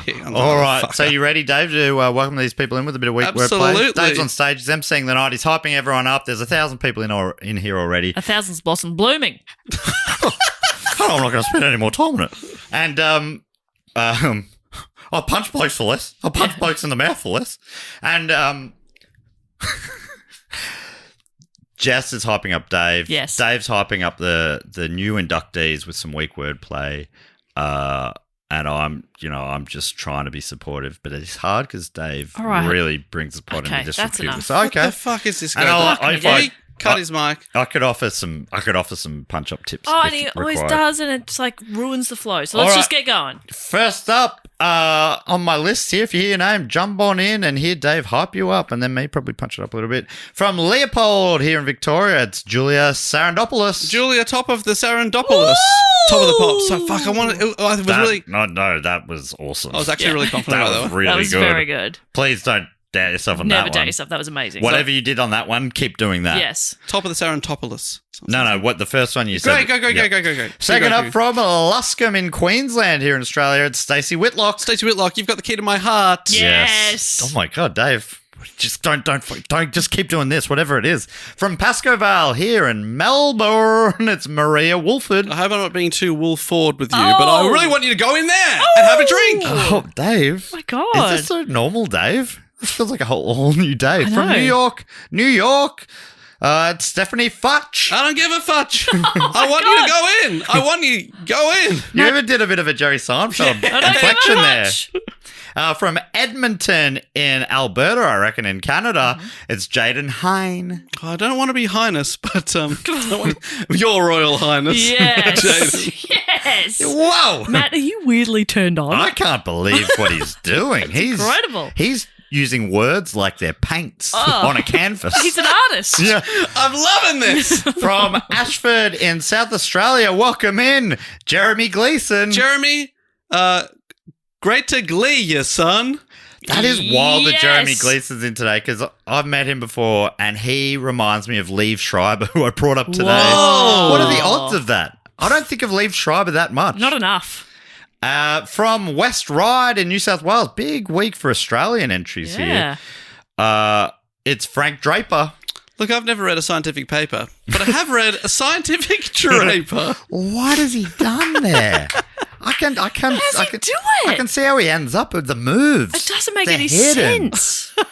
And finally from South Elgin, Illinois in the United States. Welcome in Riley Ness. I'd be having a cryly if you weren't here, Riley. Woo! A perfect week. Thank you. Perfect week. How Thank did he you. do that? Welcome in Riley, Frank, Jeremy, Jaden, Stephanie, Maria, Stacey, and Julia. That brings us to the end of the episode.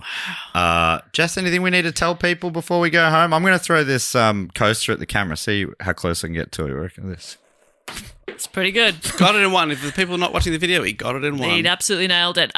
The only thing to tell people is that once block is over, we're back to regular episodes, baby, and most are taken from your suggestions. So if you wanted to suggest a topic, you can. Especially like coming up to Christmas. There's in the hat, you can select Christmas topics, I think. Yeah, absolutely. And one of us is going to be doing a Christmas topic coming up. So Love to hear why your not suggestions. suggest one? You can also find us on social media at Do Go On Pod or Do Go On Podcast on TikTok. And the only other thing is that we love you. We love you. Oh, and I'm in Geelong this Thursday, tomorrow night.